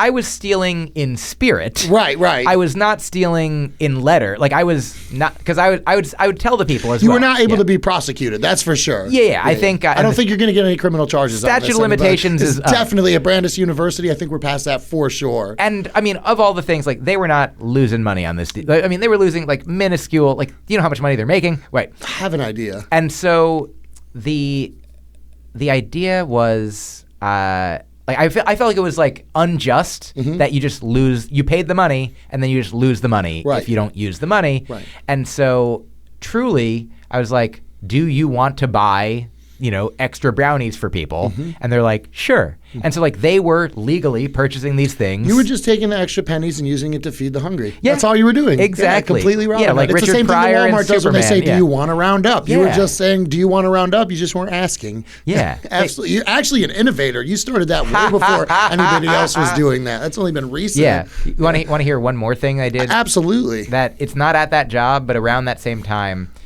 This is a weird thing, like that Borders.com would go. Do you remember Borders, the bookstore? Yeah, of course. Yeah, so Borders.com was associated with Amazon. Like if you go to Borders.com at the time, it would go to Amazon. Right. And so there was this weird thing where like if you bought something on Amazon, I could return it for store credit at Borders.com. And things were often cheaper on Amazon. So I would sometimes get like a DVD set on Amazon and just return it and get more store credit that like I couldn't get money from them. Right, But but you could get more store credit and get more stuff. and I found this like real weird fluke in the system because I loved the show Homicide: Life on the Streets, and they put out the first box set of the DVDs, and it was like $100 or something, or maybe it was a little less. And then they put out and I got it, and then they put out a bunch in at once. They're like, hey, do you want like seasons 1 through 4 or 1 through 5? And so I remember buying season like 1 through 5, but I bought it as a bundle, but I already had the first one. So then I was like, okay, I'll just buy the bundle and then I'll return the first one, right? I think that's not illegitimate. I'm still buying it. I'm giving them money. I brought it back, and that's when I found out, oh, I got more than I spent on it in store credit. And then there was just this weird thing where, for whatever reason, I think it was like you could get 4 seasons for $200 or 5 seasons for $175. It was less to get more. So I just started buying 5 seasons at a time, just laying out $175 in credit that I was getting, and then selling them back and getting selling them back individually as well. Right. And so then getting, I think every time I would get like $400 or $500 after expending $175. So I probably did this like 5 times at just like different borders throughout the Boston area. Every time sometimes they would make me like sign a thing being like, this is me, to make sure that they're not doing this. You're not doing the thing you're doing. Exactly. Right, absolutely. Yeah. But like I just didn't go back to the same one multiple times and then I retired from that game. And were you just saving all the credit up, or were you spending it as you go? Yeah, I mean, I eventually spent it, on just Could you get college books from Borders? Probably. Oh, okay. I don't know what I did, but anyway, so Borders is out of business now, maybe because of me, and I'm very sorry, Borders, but you owe them an apology. yeah, real. I mean, I get books from the library now. Yeah, absolutely. You're not pulling any scams on the library, are you? No, love the library. I mean, libraries making it so easy now. There's not even like late fees in the New York system. Well, and a lot of them you don't even have to go anymore. You can just get it on your Kindle, and you can just digitally rent anything that you need to rent. Absolutely. I mean, there's a lot going on at the library. Big The one fan. that drives me nuts is when I'm still reading the book and I have to return it on the Kindle. It's like, are you serious? It's a digital copy. I can't just have it for 3 or 4 more days. Like, Yeah, I but really that- have to check this out again. and then I turn it back in, and you really have 2 more people waiting for it, and I can't read it. That seems absurd. Yeah, I understand where you're coming from and that feeling, and I'm with you. And also, I know that like I have a friend who's an author, and like I was like, hey, what do you feel about the library? And he's like, I mean, it's good for like smaller independent authors where like if people see my book at the library, maybe they wouldn't even known about my book. And he told me that the library purchases like physical books, 1 book for every 7 people they think will take it out. And so, like for big, James Patterson or what have you, like they get tons of them because like a lot of people are going to be taking these books out, still long waits. And then for the E ones, yes, it seems like, oh, you could just have infinite, but it's because of, the rights of the whoever owns the book, whether it's the company or, on the smallest level, the independent author, that like if infinite people could take the book out of the library electronically for free, then nobody would be able to be an author. Yeah, So like, absolutely. yeah, and on the individual level, it's annoying, but on the collective scale, it'd be like, we can understand why there's got to be a limit somewhere. But yeah, I'm sorry that you couldn't have that book for 2 more days. No. That's okay. Now that I have your trick for Borders, maybe I can build up a little bit of credit. Yeah. Yeah. I mean, Borders is gone. Good luck, though. I don't know. You seem pretty good with this. Maybe I could just pull up a random website. We can figure out how to game them right now. Yeah, that seems likely. Be able to find a shortcut, right? I mean, this was before ayahuasca, before meditation, before Buddhism. So I apologize, everyone. If there's anything I can do, if Mr. Borders is out there. All right. This one I'm really interested in. You Yes. worked for a company that hired you to illegally put up flyers around your college campus for the Princeton Review, I think. Yes. I mean, a company definitely There's a lot hired of crime in this. I think every one of these, except for the youth group thing, we've hit on a little bit of crime. I'm starting to Yeah. sense a pattern here. I guess so. Yeah, the one I thing mean, tying your jobs together is career criminal. Yeah, I mean, but not technically. You No, know? not technically, not on paper. Right. I do love a good heist story, one of my favorite genres. Yeah. So yeah, a company hired me and a friend of mine. We were freshmen in college, and they were like, "We just want you to put up these posters around campus," and so we just well, sure, yeah, pay us $8 an hour or whatever, and we did it. And then like a little while later, like after a day or two, they were like, "Hey, the posters got taken down. You got to go put them up again. And we're like, okay. And we did that. And then I learned that the reason they hired college kids to do it is that in order to put posters up on our campus, like officially, you need to have them like stamped by some department and otherwise you have people going around being like, hey, these are illegitimate posters. And so they hired us and they wanted us to just keep doing it, you know? They wanted us to And this is for the Princeton Review. Yeah. And they're the ones illegally hiring college students to put up the... So that's the I think of it. I'm sure that the company that hired us was not the Princeton Review. Right. I'm sure that they are like some middle agency. Some marketing agency who Yeah, that's promises like, we're going we to get this can do many it. posters out. Yeah, 1,000%. Like the way that, I don't know if you know, in Times Square in New York City, like there's a few different comedy clubs that have like barkers historically Right. being like, hey, come see a comedy show. And the thing that they, you know, I bet that there's like a telephone game going on where like to be generous, the people are, let's say the people are being trained to go out there and say we've got comedians from Comedy Central and, you know, comedians like that, you know, comedians such as like Jerry Seinfeld has performed here before. Yeah. Meanwhile, misleading but not outright lying. And then people on the street are saying like, we've got Jerry Seinfeld tonight, we've got Chappelle tonight. It's going to be a taping for Comedy Central. They missed the nuance where right. They missed the nuance of it. Right. And they're like, you're like, you can say like walk the line. You're lying. You're not bullshitting, and there's a very big difference between the two of them. Yes. Yeah. You're legally allowed to bullshit. Yeah.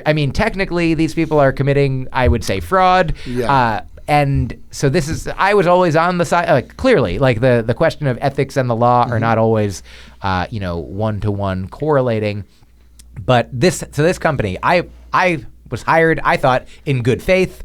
And then when we found out, they're like, oh, they just tear down our posters literally like the day we put them up. So we just stopped doing it.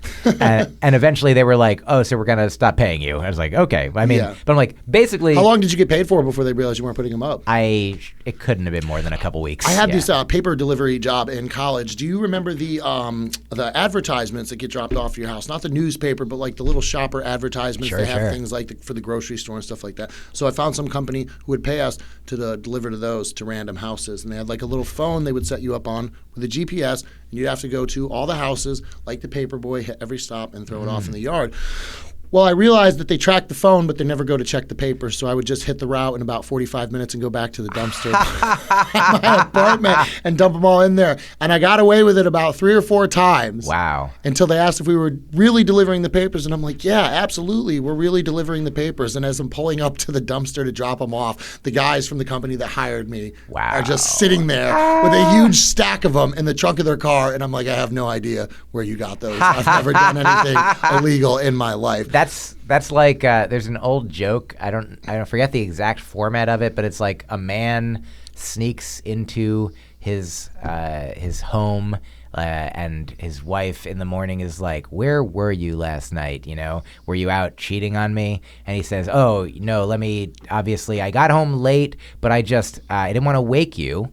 So I got in and I just slept in the hammock outside because I didn't want to wake you by like making a lot of noise coming in. And she says, the hammock hasn't been up for a few months. And he's like, well, I'm going to stick with my story. I love it. It's fantastic. Moving on, we've got 2000 to 2008. You had a couple of gigs here. You worked as an RA at Boston University while moonlighting as a barista at Barnes & Noble Cafe in Kenmore Square in Boston. Yes. What was that like? I was a resident assistant while I was in grad school, and it was just one of the reasons I chose to go there was I was studying linguistics, which I loved, and then also they would allow a person who had never even been to the school to be a resident assistant. I just got trained to do it, and I really enjoyed it. What is the job? It's live in an apartment on campus and in a building with students that I was responsible for, and I would have a house meeting at the beginning of the year, tell them the rules, like no drinking or you get in trouble, and smoke. We even smell pot, you're in trouble.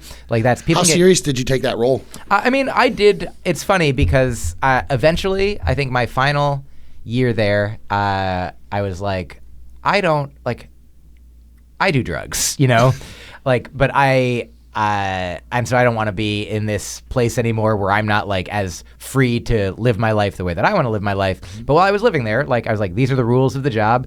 And basically, I was trained this way, to say okay, the kids are going to drink, and it's illegal if they're under 21. And so if you have alcohol and you're over 21, you're allowed up to a certain amount. But if you're under 21, it's illegal. So we're going to confiscate it. You're going to get in trouble.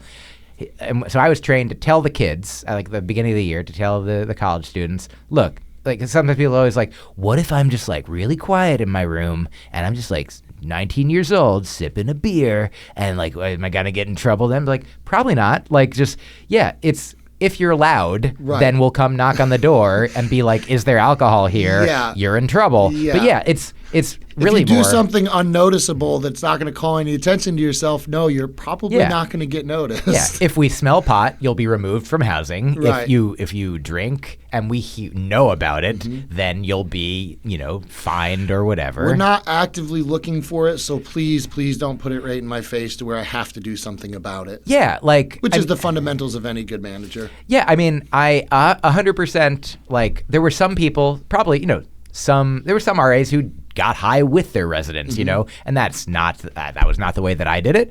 And then there's probably some hardasses who enjoyed, going looking for trouble. But most of us were like right in the middle, like, look, we just want to be students and have our housing and do the job. Like, the spirit of the job is to have everyone be safe, as long as everyone's safe. And, there's like maintenance requests and, hey, what's going on?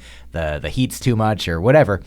But yeah, a lot of it's just like, and there's like roommate mediation, if there were conflicts or things, be like, oh, they want to stay up later. What's the wildest thing you ever had to mediate? It's so long ago, I don't even remember that much. But I feel like the most common was just like, night owl versus early bird, and just probably just shouldn't be roommates because like it's good. Just match up people with your schedules. But yeah, there was not a ton that I remember being really all that difficult. It was just very simple. Like, as you said, like, look, I'm a student. I'm a human being. I'm cool, right? I'm cool. I'm one of you guys. Right. Like, I'm like, I will, like, for my own housing, like, not break rules. So if I see you breaking rules, I will report that you are breaking rules. If I do not see you breaking rules, I will not report that you are breaking rules. Nice. All right. You had one more job, it looks like, while you were in college. Oh yeah, so I was at the same time then working as a barista at the bookstore, which was like, it was a big 4-story, 5-story Barnes & Noble that was also the college bookstore. So they had like textbooks all on one floor, but like the first floor was like, normal cafe, bestsellers, fiction, what have you. But then the third floor was also like buy a bunch of college stuff, like Papasan chairs for your room or shelves or whatnot. And yeah, I really enjoyed working as a barista. Like, I do think that that's like similar to the, washing dishes and making sandwiches. Like, it was, it wasn't my favorite thing to do, like when I didn't have to do it anymore, when I could make more money from comedy and from this other job that we're about to get to. I like whittled down the bookstore, but I loved bought a lot of comic book collections for a 35% discount with my, ID. Did your parents foster that love for reading in you when you were young? Yes, my parents are both big readers. They're both teachers. You mentioned they were teachers. What do they teach? They taught music both for most of my childhood. Okay. So reading music was involved, but my dad also at times has taught math and then technology, like computers and stuff. And his wife is a math professor at a college as well, and so he is. So academics in general, kind of. Yeah, very, very valued. Does that run in the family beyond your parents, or is that exclusive to your parents? Yeah, my mom's dad was also a music teacher. My mom's mom was a nurse. My dad's dad owned businesses, like owned bars, was his own boss in a different way than like my dad was a teacher. And his mom was also a teacher. So definitely both my parents and one each of their parents were teachers. Very cool. And going back, one of my great-grandparents was a bookbinder. So was literally, a bookbinder? One of your great-grandparents was a trapper keeper? Yeah. That's remarkable. Yeah, like when I was a kid, I had so they actually they had the equipment to go and then bind the books. Did they do that for themselves or for a company? That was his business. That was his business, was bookbinding. Yeah, I don't remember if he worked for someone or if it was his whatever, but I do remember I don't know, I think I still have them in like at my mom's home. Peanuts comics, Charles Schultz. that originally, I forget when. I wrote a poem for the literary festival about Charles Schultz, Peanut Comics when I was in 7th grade, and I won first place. Congratulations. Yeah, thank you so much. Do you remember the poem? It was terrible. Yeah, I remember a couple lines of it, but I think I went to a small school. There was about 40 kids in my graduating class, so I beat those other 40, and that's what's important. I know I used the word caper, and that's the first time anybody in that school had seen that word, let alone read it. So that was probably what made me win it, and I got 2 Sacagawea golden dollars for it. Wow, Absolutely. $2. $2 for writing that. And I didn't even know I was entered, so I found out the next day in school that I'd won a prize. I was like, oh, that's pretty cool. That's great. Yeah, so yes, I know Charles. Thank you so much. I have been waiting 30 years to share that with somebody. So, you reminded me also of a joke I tell sometimes about how in 2005 I actually won a stand-up comedy competition at Boston University, officially BU's funniest students, which means I was the funny out of 32,000 people. I was the funniest of the 11 in the contest. So this is all to say, what question are we on now? I was about to say, do you remember? What question we were on now? Yeah. We were talking about Charles Schultz. You were talking about your grandfather being a bookbinder. Yes. So when Peanuts comics first started coming out in the papers, probably close to 100 years ago now, or whatever it was, maybe closer to 75. The characters all looked different. They looked younger. Like there were times when like Linus, who eventually would be the same size, height as everybody else, he was like a little baby, and like Charlie Brown's sister Sally was a little baby, and Schroeder was a little baby, and so all of these old Peanuts comics that were in the paper, my great-grandfather bound into these collective, like, big collections. So I have just these sort of, just one-of-a-kind first editions of, like, Peanuts comics from, the original days That's of amazing. Peanuts in the paper. Books have been, my grandfather also collected Beetle Bailey comic books. And so I had, like, a ton of those just at their house, like, to read it. So, I mean...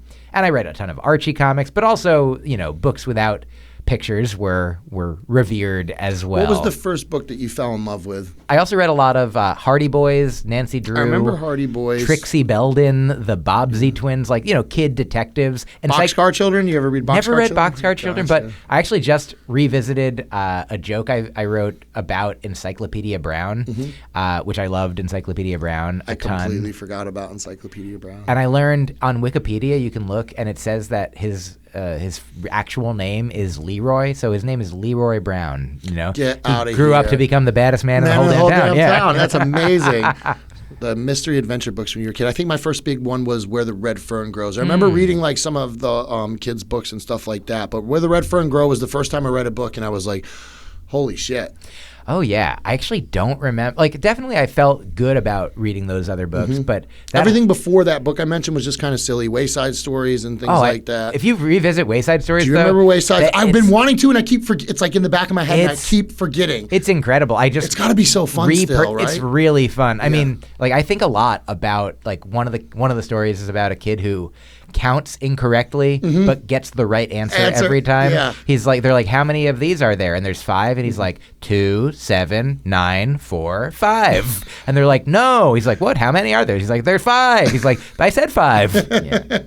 There's so much absurdity in that book. Period. It's incredible. It's the whole thing's just who's on first. That's all it is. It really is. And another one. It's funny. I revisited it as an adult, and like I enjoyed it as a kid, but I really appreciate it more as an adult. Like the Muppets are like that too, or like Calvin and Hobbes like can be. Yeah, Calvin and Hobbes. Maybe reading it as a kid or as an adult, it's two completely different comics. Really, as a kid, you kind of identify with Calvin a lot, but it's more of just his rebellion and things. I feel like, and the adventurous part of him.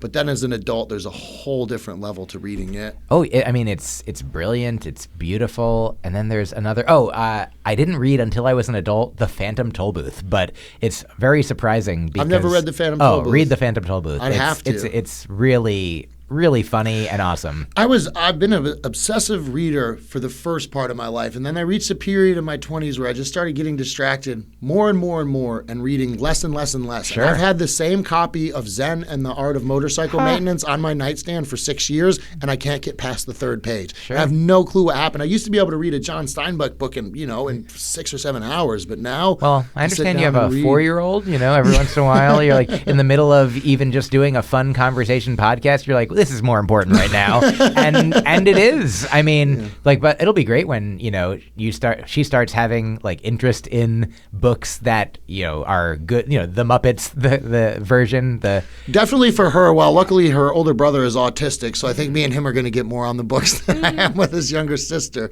Very cool. Yeah. All right. This job I'm super interested in. I want you to tell me more about. Yeah. 2001 to 2007. Yes. You worked as a linguistic annotator in the Speech and Language Department of BBN Technologies. Yeah. So BBN. I don't know what any of that means. Sure. So BBN Technologies is a company that's been around in some form since like the middle of the last century.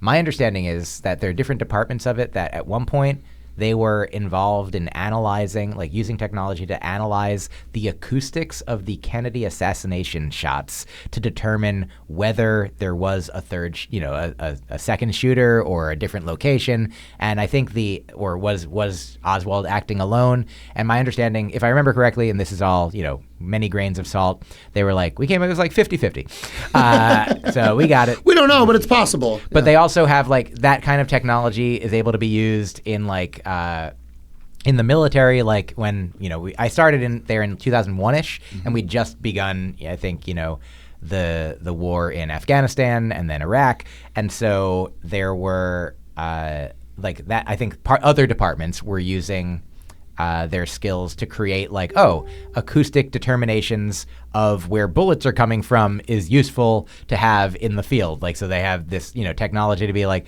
you hear a couple bullets go and be like, the shooter is over there. Yeah. And so I was in the speech and language department. So I was in grad school. I wish I could get one of those for the Legos in my house. That's fun. Yeah. So I was in grad school for linguistics, which is the study of languages. And so I was hired as one of a few English annotators, and annotating meaning like to take notes. And there were some Arabic-speaking annotators, and then eventually over the years there were Spanish-speaking ones and Chinese-speaking ones. And we all were involved. Like the first project that I was involved in was like reading basically news articles that had been put through this program, and we were marking them up with different assessments of what kinds of nouns they were. Like, and the ultimate thing was to be able to get, I feel like it wasn't an AI company, but this is the kind of stuff that eventually we were like training an algorithm to be able to process language in the same way that a human could. So like if we saw a sentence that said, the president said that he was going to go to, the store, we'd be like, the president, that's a person. He is also a person that refers back to the president, and the store is either a facility or a location. We had just these different categories that we would mark things so that eventually the goal would be to, have translation software that could translate any language like in real time, like which eventually happened, years and years later. But, and then to be able to like parse the news or parse, feeds of data faster than any human could, but hopefully as accurately as possible.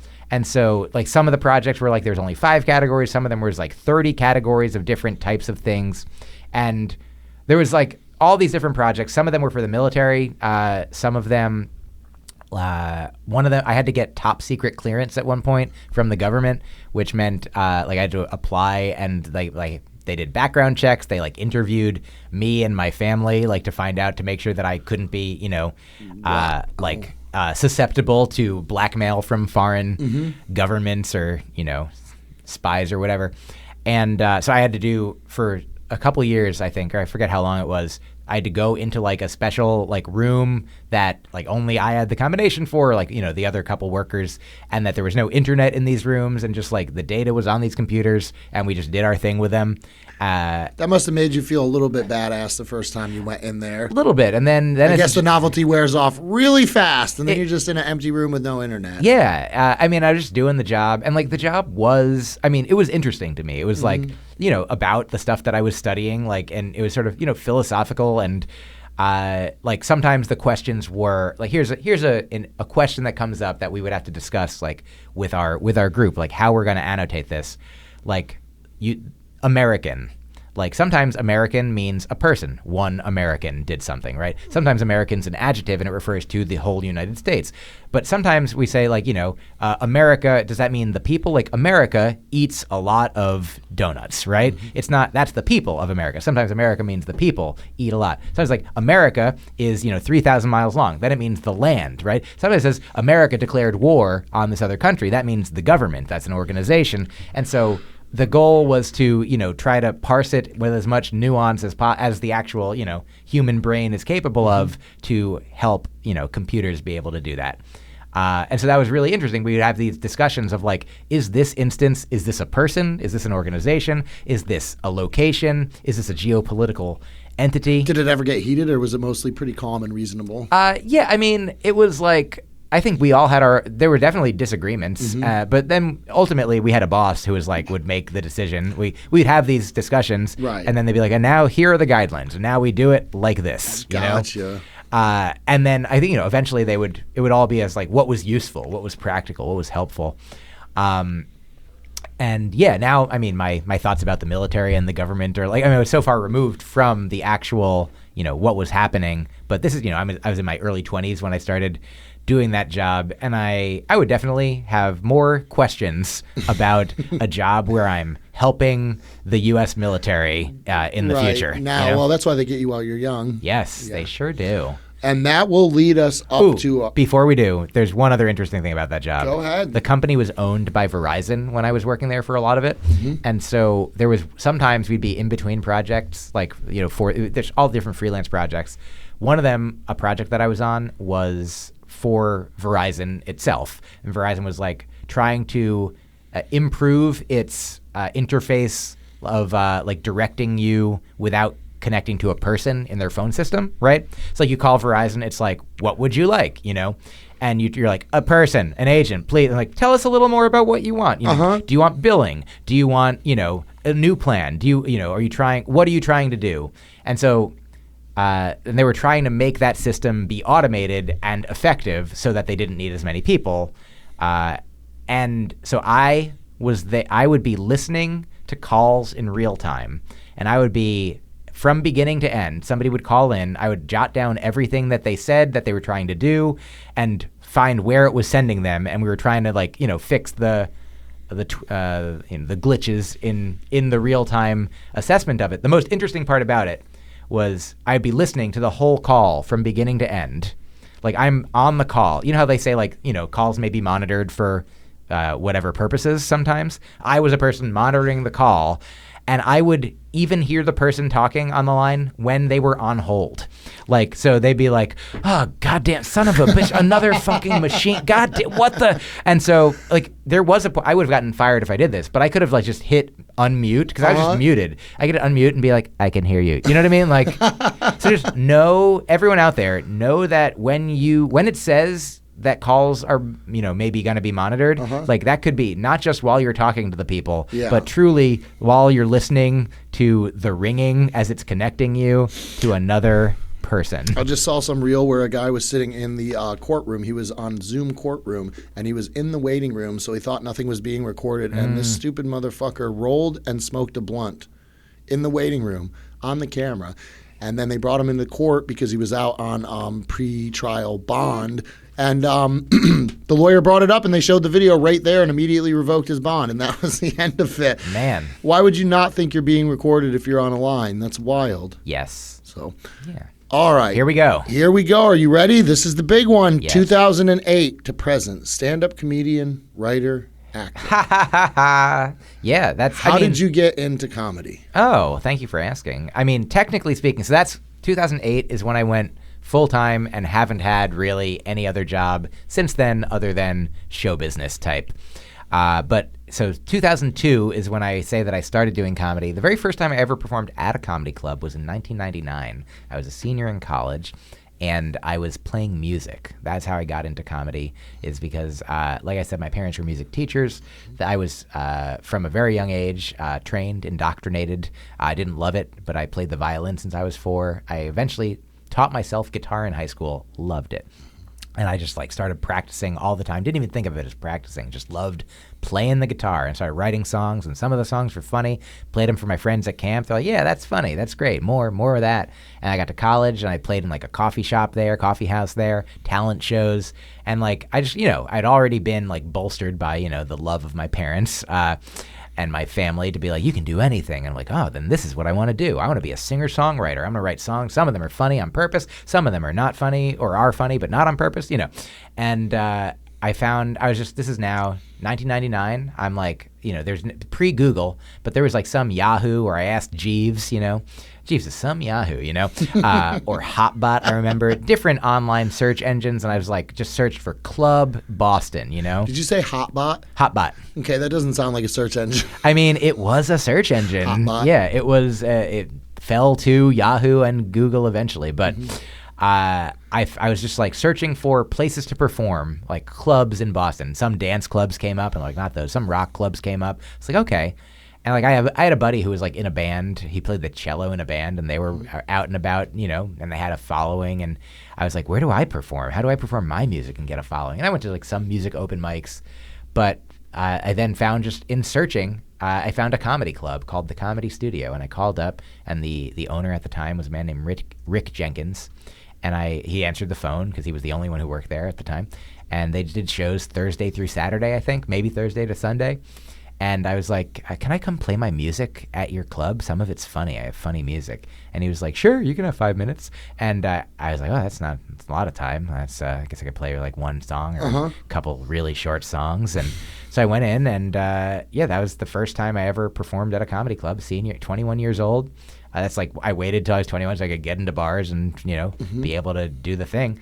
And I found that I played, I think, 2 really short songs, like 2-minute songs or something. And in between, maybe he gave me 7 minutes. Do you remember what either of them were about? Yeah, I'm sure that one of them was called Australia. And it was a song that I'd written and most often performed with a buddy of mine, but I could do it solo as well. But the chorus was something like... Wouldn't that be funny if I pulled the guitar out right now? I pulled the guitar out, and then I also pulled your buddy out of the case, too. Yeah, Isn't this incredible. amazing? Sam, you guys, Sam and your guitar, we right? could have been talking this whole time. Man, Sam. Also, how were you breathing in that case? Yeah, that was... Oh, man. Are you okay, Sam? Yeah. Seriously, he's getting really red. But so the song was basically about wanting to go to Australia. I think it was inspired by one of my college buddies. He said once that he's like, one of my life goals is to go to Australia. And I was like, that's a weird life goal. I feel like a life goal is usually about some like greater accomplishment than getting on a plane, but cool, man. And so I wrote a joke like kind of from his perspective. And so the chorus is, I want to go to Australia. It is so great, it will not fail ya. If I were a boat, I would sail ya all the way to Australia. Something like that, That's pretty cool. And then, the verses were all about the things you might find in Australia. Like, I don't remember all the lyrics, but like, I want to see the water spiral the wrong way down the drain. I want to be the one with the accent that drives people insane. That's funny. I want to see a wombat do whatever it is that wombats do. So that sort of thing. And then at one point it goes into a Cecilia cover briefly. I go, Australia, you're breaking my heart. So it was the one thing that I think it suffered from as a comedy song is the chorus was a little too repetitive. It did change a little bit each time, but for the most part, I then came to learn that when I had a bunch of songs that I did comedy-wise, and I took out the choruses. I just let one chorus, that's enough. Start it up, have it be something different. Right. One song I did eventually, I called it Doc, and I was about one of the 7 dwarfs. And the first verse was like, Doc is the only dwarf whose name is a noun. I bet if I were him, I bet that would keep me down, or get me down. Yeah. And then I was like, and Doc is also the only dwarf whose name is only one syllable. I hope his antidepressant medication prescription is refillable. And then that eventually turned into a parody of Knocking on Heaven's Door, where I would say, Doc is the 7th dwarf. Yeah. That is silly. That is very, very silly. Oh, yeah. And most of them were not those are just two that involved a brief amount of parody. Most of them were just original. Maybe one of the first ones I played was also called Lucky Day, and it was really interesting because I wrote it in as it would turn out, kind of like a 3-part, like a rule of 3 structure, where the first verse is about how I'm like running to meet someone for a date that for the first time, just getting to meet this person, but I miss my bus, and then I'm like, oh no, and then in the second, anyway, it turns out that bus explodes, and I was like, oh, that was good, And so at first it was called Lucky Day because I was like, oh, what my lucky day, I ruined everything. But then at the end it's like, oh, I'm alive. It's that bus has exploded. It's like a reverse Alanis Morissette. Yeah, definitely. I love it. So I think it might have been Lucky Day and Australia could have been my first time at that comedy club, and then I had another one eventually called One Night Stand. That became like my big closer for a while. It was about I would say. I can do a brief rendition of it. It's less than a minute, I think. It's one night stand is what I had. A one night stand, my wife got mad. One night stand in my life. A one night stand hurt my wife when she hit her knee on it.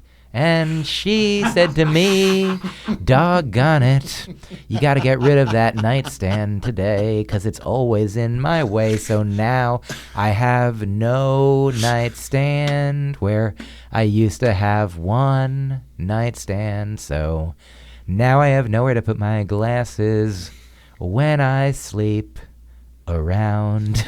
Right? Thank you so much. And that, that would come to be, I feel like Eminem had a lyric that like made the same wordplay at one point, and I've seen it on other things since, but I hadn't seen it until I did it. And this is like, again, like probably 1999, 2000 era.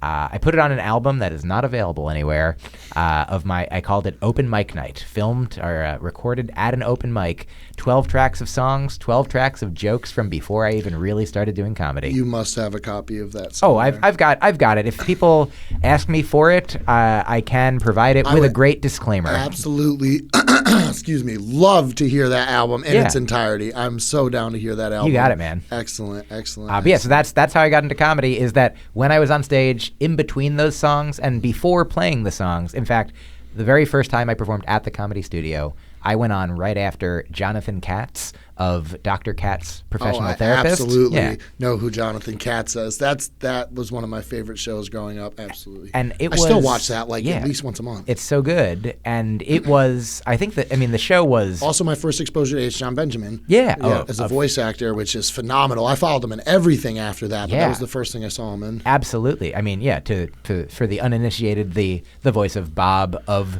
Burgers. Bob's Burgers, or Archer if you want Archer, or Coach McGurk in home movies. He's had a ton. And so where I started was actually Brendan Small was also starting out there. Like him and Eugene Merman were kind of like the big guys at the Comedy Studio when I was starting. And he got, I think, found by Lauren, whatever the... not Lauren Michaels, but the creator who he co-created Home Movies with. Like they found him there, and they're like, oh yeah, and that's where it all began, at the place that I started as well. So this is all to say, Jonathan Katz went on right before me, the most famous person in the room, and he closed with a comedy song. And right before I'm going on. And so I remember before I got on stage, and I had no sense of, I was like, I'm here to play my songs, but I had no sense of like what riffing was. But I essentially was like heartfelt to the audience. I'm like, hey, so we all just saw the most famous person in the room do a comedy song. And I'm here for the first time, never having performed at a comedy club, about to do the same thing.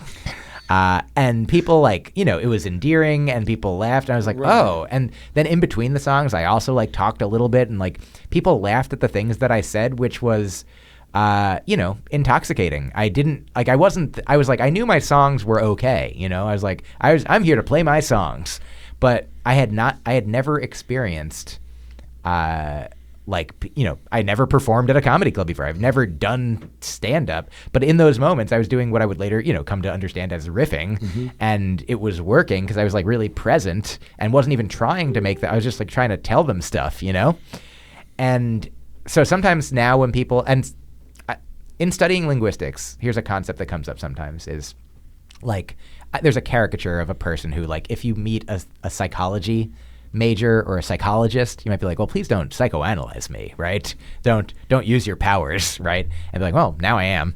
But as a person who studies language, sometimes people would be like, well, just please don't like correct me on all my, grammatical mistakes. I'm like, well, that's actually not what linguistics is about. It's not about prescribing the way people are meant to speak. It's about describing the way that people do actually speak. And so I found myself like not aspiring to do stand-up. I was aspiring to be a musician, but in so doing, I wasn't prescribing stand-up for me, but I looked back and I was like describing like, oh, my experience is I have just begun doing stand-up and I love it, and so why not keep doing that?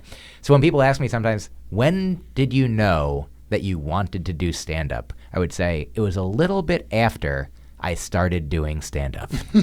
I realized as I was doing stand-up that I wanted to do what I was doing. Yeah. That's hilarious. How far into it was that? Oh, I mean, like little by little, like I first performed at the comedy studio in 1999 in the fall, and then I would say that that's 2002 is when I decreed I am starting to pursue stand-up.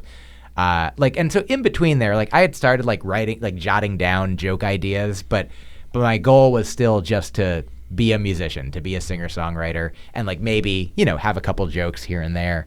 But eventually I was like, wait, I really love like the puzzle of solving a joke. And I was like, and then I found out that there were other places that I could perform. Like I found more open mics for stand-up than I did for music.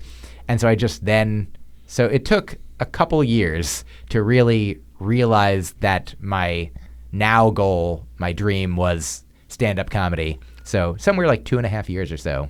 What year do you think you fully realized this is what you wanted to do with yourself? Oh, 2002. I mean, that was the year that I decreed that I am an aspiring stand-up comedian, and I started reading books about it, and it was like sort of pre-podcast in general, but the equivalent. I did what I could. I like read interviews with people, or like Seinfeld had like a CD called On Comedy where he was interviewed, which was like an earlier prototype of a podcast type deal.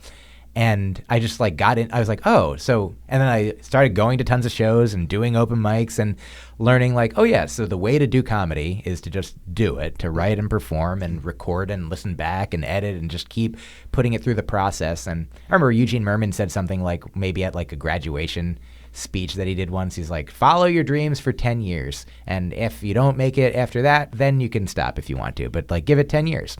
And I remember I learned that later. I remember when that was, but I was like, okay, yeah, I think I understand. There was a movie called Open Myq that I saw. It was like a documentary where these open mic comedians, a decade or two ago were like, maybe even longer. Oh yeah, it must have been longer. I forget when Richard Jenny died, but he was in the documentary because like they were just traveling, doing open mics themselves. But then they would get to interview all these like big successful comedians about their open mic days. And I remember paraphrasing, but Richard Jenny said something like, when you're starting out, if it sucks and it feels like it sucks and it looks like it sucks and everything sucks and like you're on stage and it sucks and everyone thinks that you suck and your material sucks, he's like, you're probably on the right track, And I remember that, like, all those things kind of stuck with me, like, eventually listening to some guy on Mark Maron's podcast who I think went on to be like a TV producer and a writer. He was like, when I first started, I was like, I know that it's going to be hard. So I tell 20 jokes at my first open mic. If one of them gets a laugh, I'm going to keep doing stand-up. And he's like, and 2 of them did, And I was like, I came to understand that like, I was very like delusionally self-confident. Like I got a lot of great ideas, but also I understand that other people might not be able to see how great my ideas are right away. So I just got to say them over and over again and keep writing them and keep doing it. But yeah, and I was like, and if it doesn't work, then, I mean, I had my day job. I had my job as a barista. I had the job as an RA. I had the job at the technology company. And so I was doing all those things at the same time as I was starting out doing comedy because they were all flexible enough that they allowed me to go out at night or even like travel for a week here or there depending. But yeah, it was 2002 is when I knew that is what I wanted to do. I was like, I want to be a full-time comedian. I want to have that be my job. And that is what I achieved in 2008. How did you achieve that? Through NACA, number one. Do you know NACA? The National Association of Campus Activities. So it is, it's changed a lot over the years. It's still around. But at the time, it was a massive enterprise that was like very competitive to get into, and maybe still is. But it is an organization that has these conferences around the country. I think there's like maybe 6 different regions originally. So you'd have like the Northeast, the West, the Midwest, maybe the, I forget what the Mid-Atlantic and the South, and maybe I forgot one, Northern Plains. So the country was divided into 6 regions. Every region would have its own conference once a year, and then there'd be a national one. And the conference was for comedians, magicians, musicians, bands, any entertainers who might perform at colleges or want to perform at colleges to showcase for an audience full of the college students and their their supervisors that are responsible for booking the entertainment for their college. So like you would submit a tape, I think like a 3-minute tape, and then they would watch them all and they would pick people, and they'd be like, and then you would go, if you got picked, to showcase. And then you perform for 100 kids or 200 kids or whatever it was. And afterwards, if it went well, then they would hopefully book you to come to all of their schools. And so I did my first one in like 2007-ish. And one of the first ones that I did went really well. And I booked, maybe like 20 different schools, which, at the time, one school would pay me enough money, like based on like several weeks of work or a month of work, whatever it was, 20 schools paying me. On top of then I'd started making money from like featuring in the Boston area or like driving to, traveling to do a little road work here and there. And so once that, that struck, I was like, I think that, and I was already like kind of done. I had done everything but in my grad school program except for finish my thesis, which I was like, I don't even need to do that. I have the information, but I eventually did finish it in 2008 and moved to New York. And that was, so moving out of the dorm where I was a resident assistant, that was like the final leaving of all of the gigs that I was like, I think I'm, leaping to this new, they say leap and the net will appear. I'm like, I feel like the net is there where I can leap because I have these college gigs booked, and then hopefully moving forward, and 2008 is also the first year that I appeared on Comedy Central. I had been in 2007 in a competition and got to the finals of it, and then a lot of us got to be on whatever came after Premium Blend, which was Live at Gotham on Comedy Central. I remember Live at Gotham. Yeah, so I did that I taped that in like March of 2008, and I moved to New York in like July of 2008. In part also because I just started dating this woman who lived there, and it all came together. I'm like, I'm leaving the school. I'm not an RA anymore. I don't need this. Comedy is my job, and I think I can do it. I like just started maybe working with a new manager maybe that was 2009. I got a new manager, and then I did. Yeah, everything started like coming together, like these different competitions and like the college gigs were going well and supporting me enough. So that was the main thing. That had been an aspiration because for several years I've been trying to get a college booking agent because I heard that the college market was, number one, like I was still kind of in college. I was hanging out with college kids. I'm like, this is my audience. Like I think I'll be good for this. Like, I mean, a lot of people have thoughts about college audiences today that, I mean, I understand what people are saying when they're like, oh, are they like, this is one of my favorite quotes from, do you know Nick Vatterott? Yes. Nick, so funny. He tweeted something once years ago that was something like, I think about it all the time. He said, here's my 2 favorite Seinfeld quotes. Number 1, the audience is always right. Number 2, I don't perform at colleges anymore because they're too PC. And I definitely don't have that feeling. I mean, there have been times when like, a college is like, can you not talk, use this language or whatever. It's a Catholic school or what have you. But same thing can happen with, corporate gigs or even doing stand-up on The Tonight Show. You can't just use every word that you want to in every situation. If you want to do the thing, then you do the thing the way they're asking you to do it. Yeah. But I find for the most part when I go to colleges, they're like, yeah, just do whatever you want, maybe like, please don't be racist, Like we had a guy here who did a thing. Oh, so you don't do colleges in the South? I'd love to if you need me to be racist. No, yeah. So that was I had been trying to apply to get different college booking agencies interested in me. Because to get into NACA on your own is expensive, but if a college booking agency can submit you, it is less expensive. And so they did it, and I did it, and now I'm a comedian. Excellent. Well, I think this has been a pretty full and thorough job interview today. Yes. I think you are overqualified to clean the toilets at Secret Group. Unfortunately, I don't think we're going to be able to hire you today, but listen, if you want to go out and put a little more experience together and come back and talk to us again, we can have another interview and see if you're qualified then. That'd be great. I mean, I thought washing dishes was really going to be the... Yeah, in the future, you might have or rather in the meantime, you might have a future in stand-up comedy. Comedy, yeah. I'll do this it. was a blast. I had so much fun talking to you, Myq Thank you. Kaplan. Thank you so much for being on the show. I'm your host, Jesse James. This has been our guest, Myq Kaplan, and our... sound guy? producer, Brandon Clements. This is I Just Work Here. You're the expert. I just work here. Looks pretty solid. I just work here. Listen, I just work here.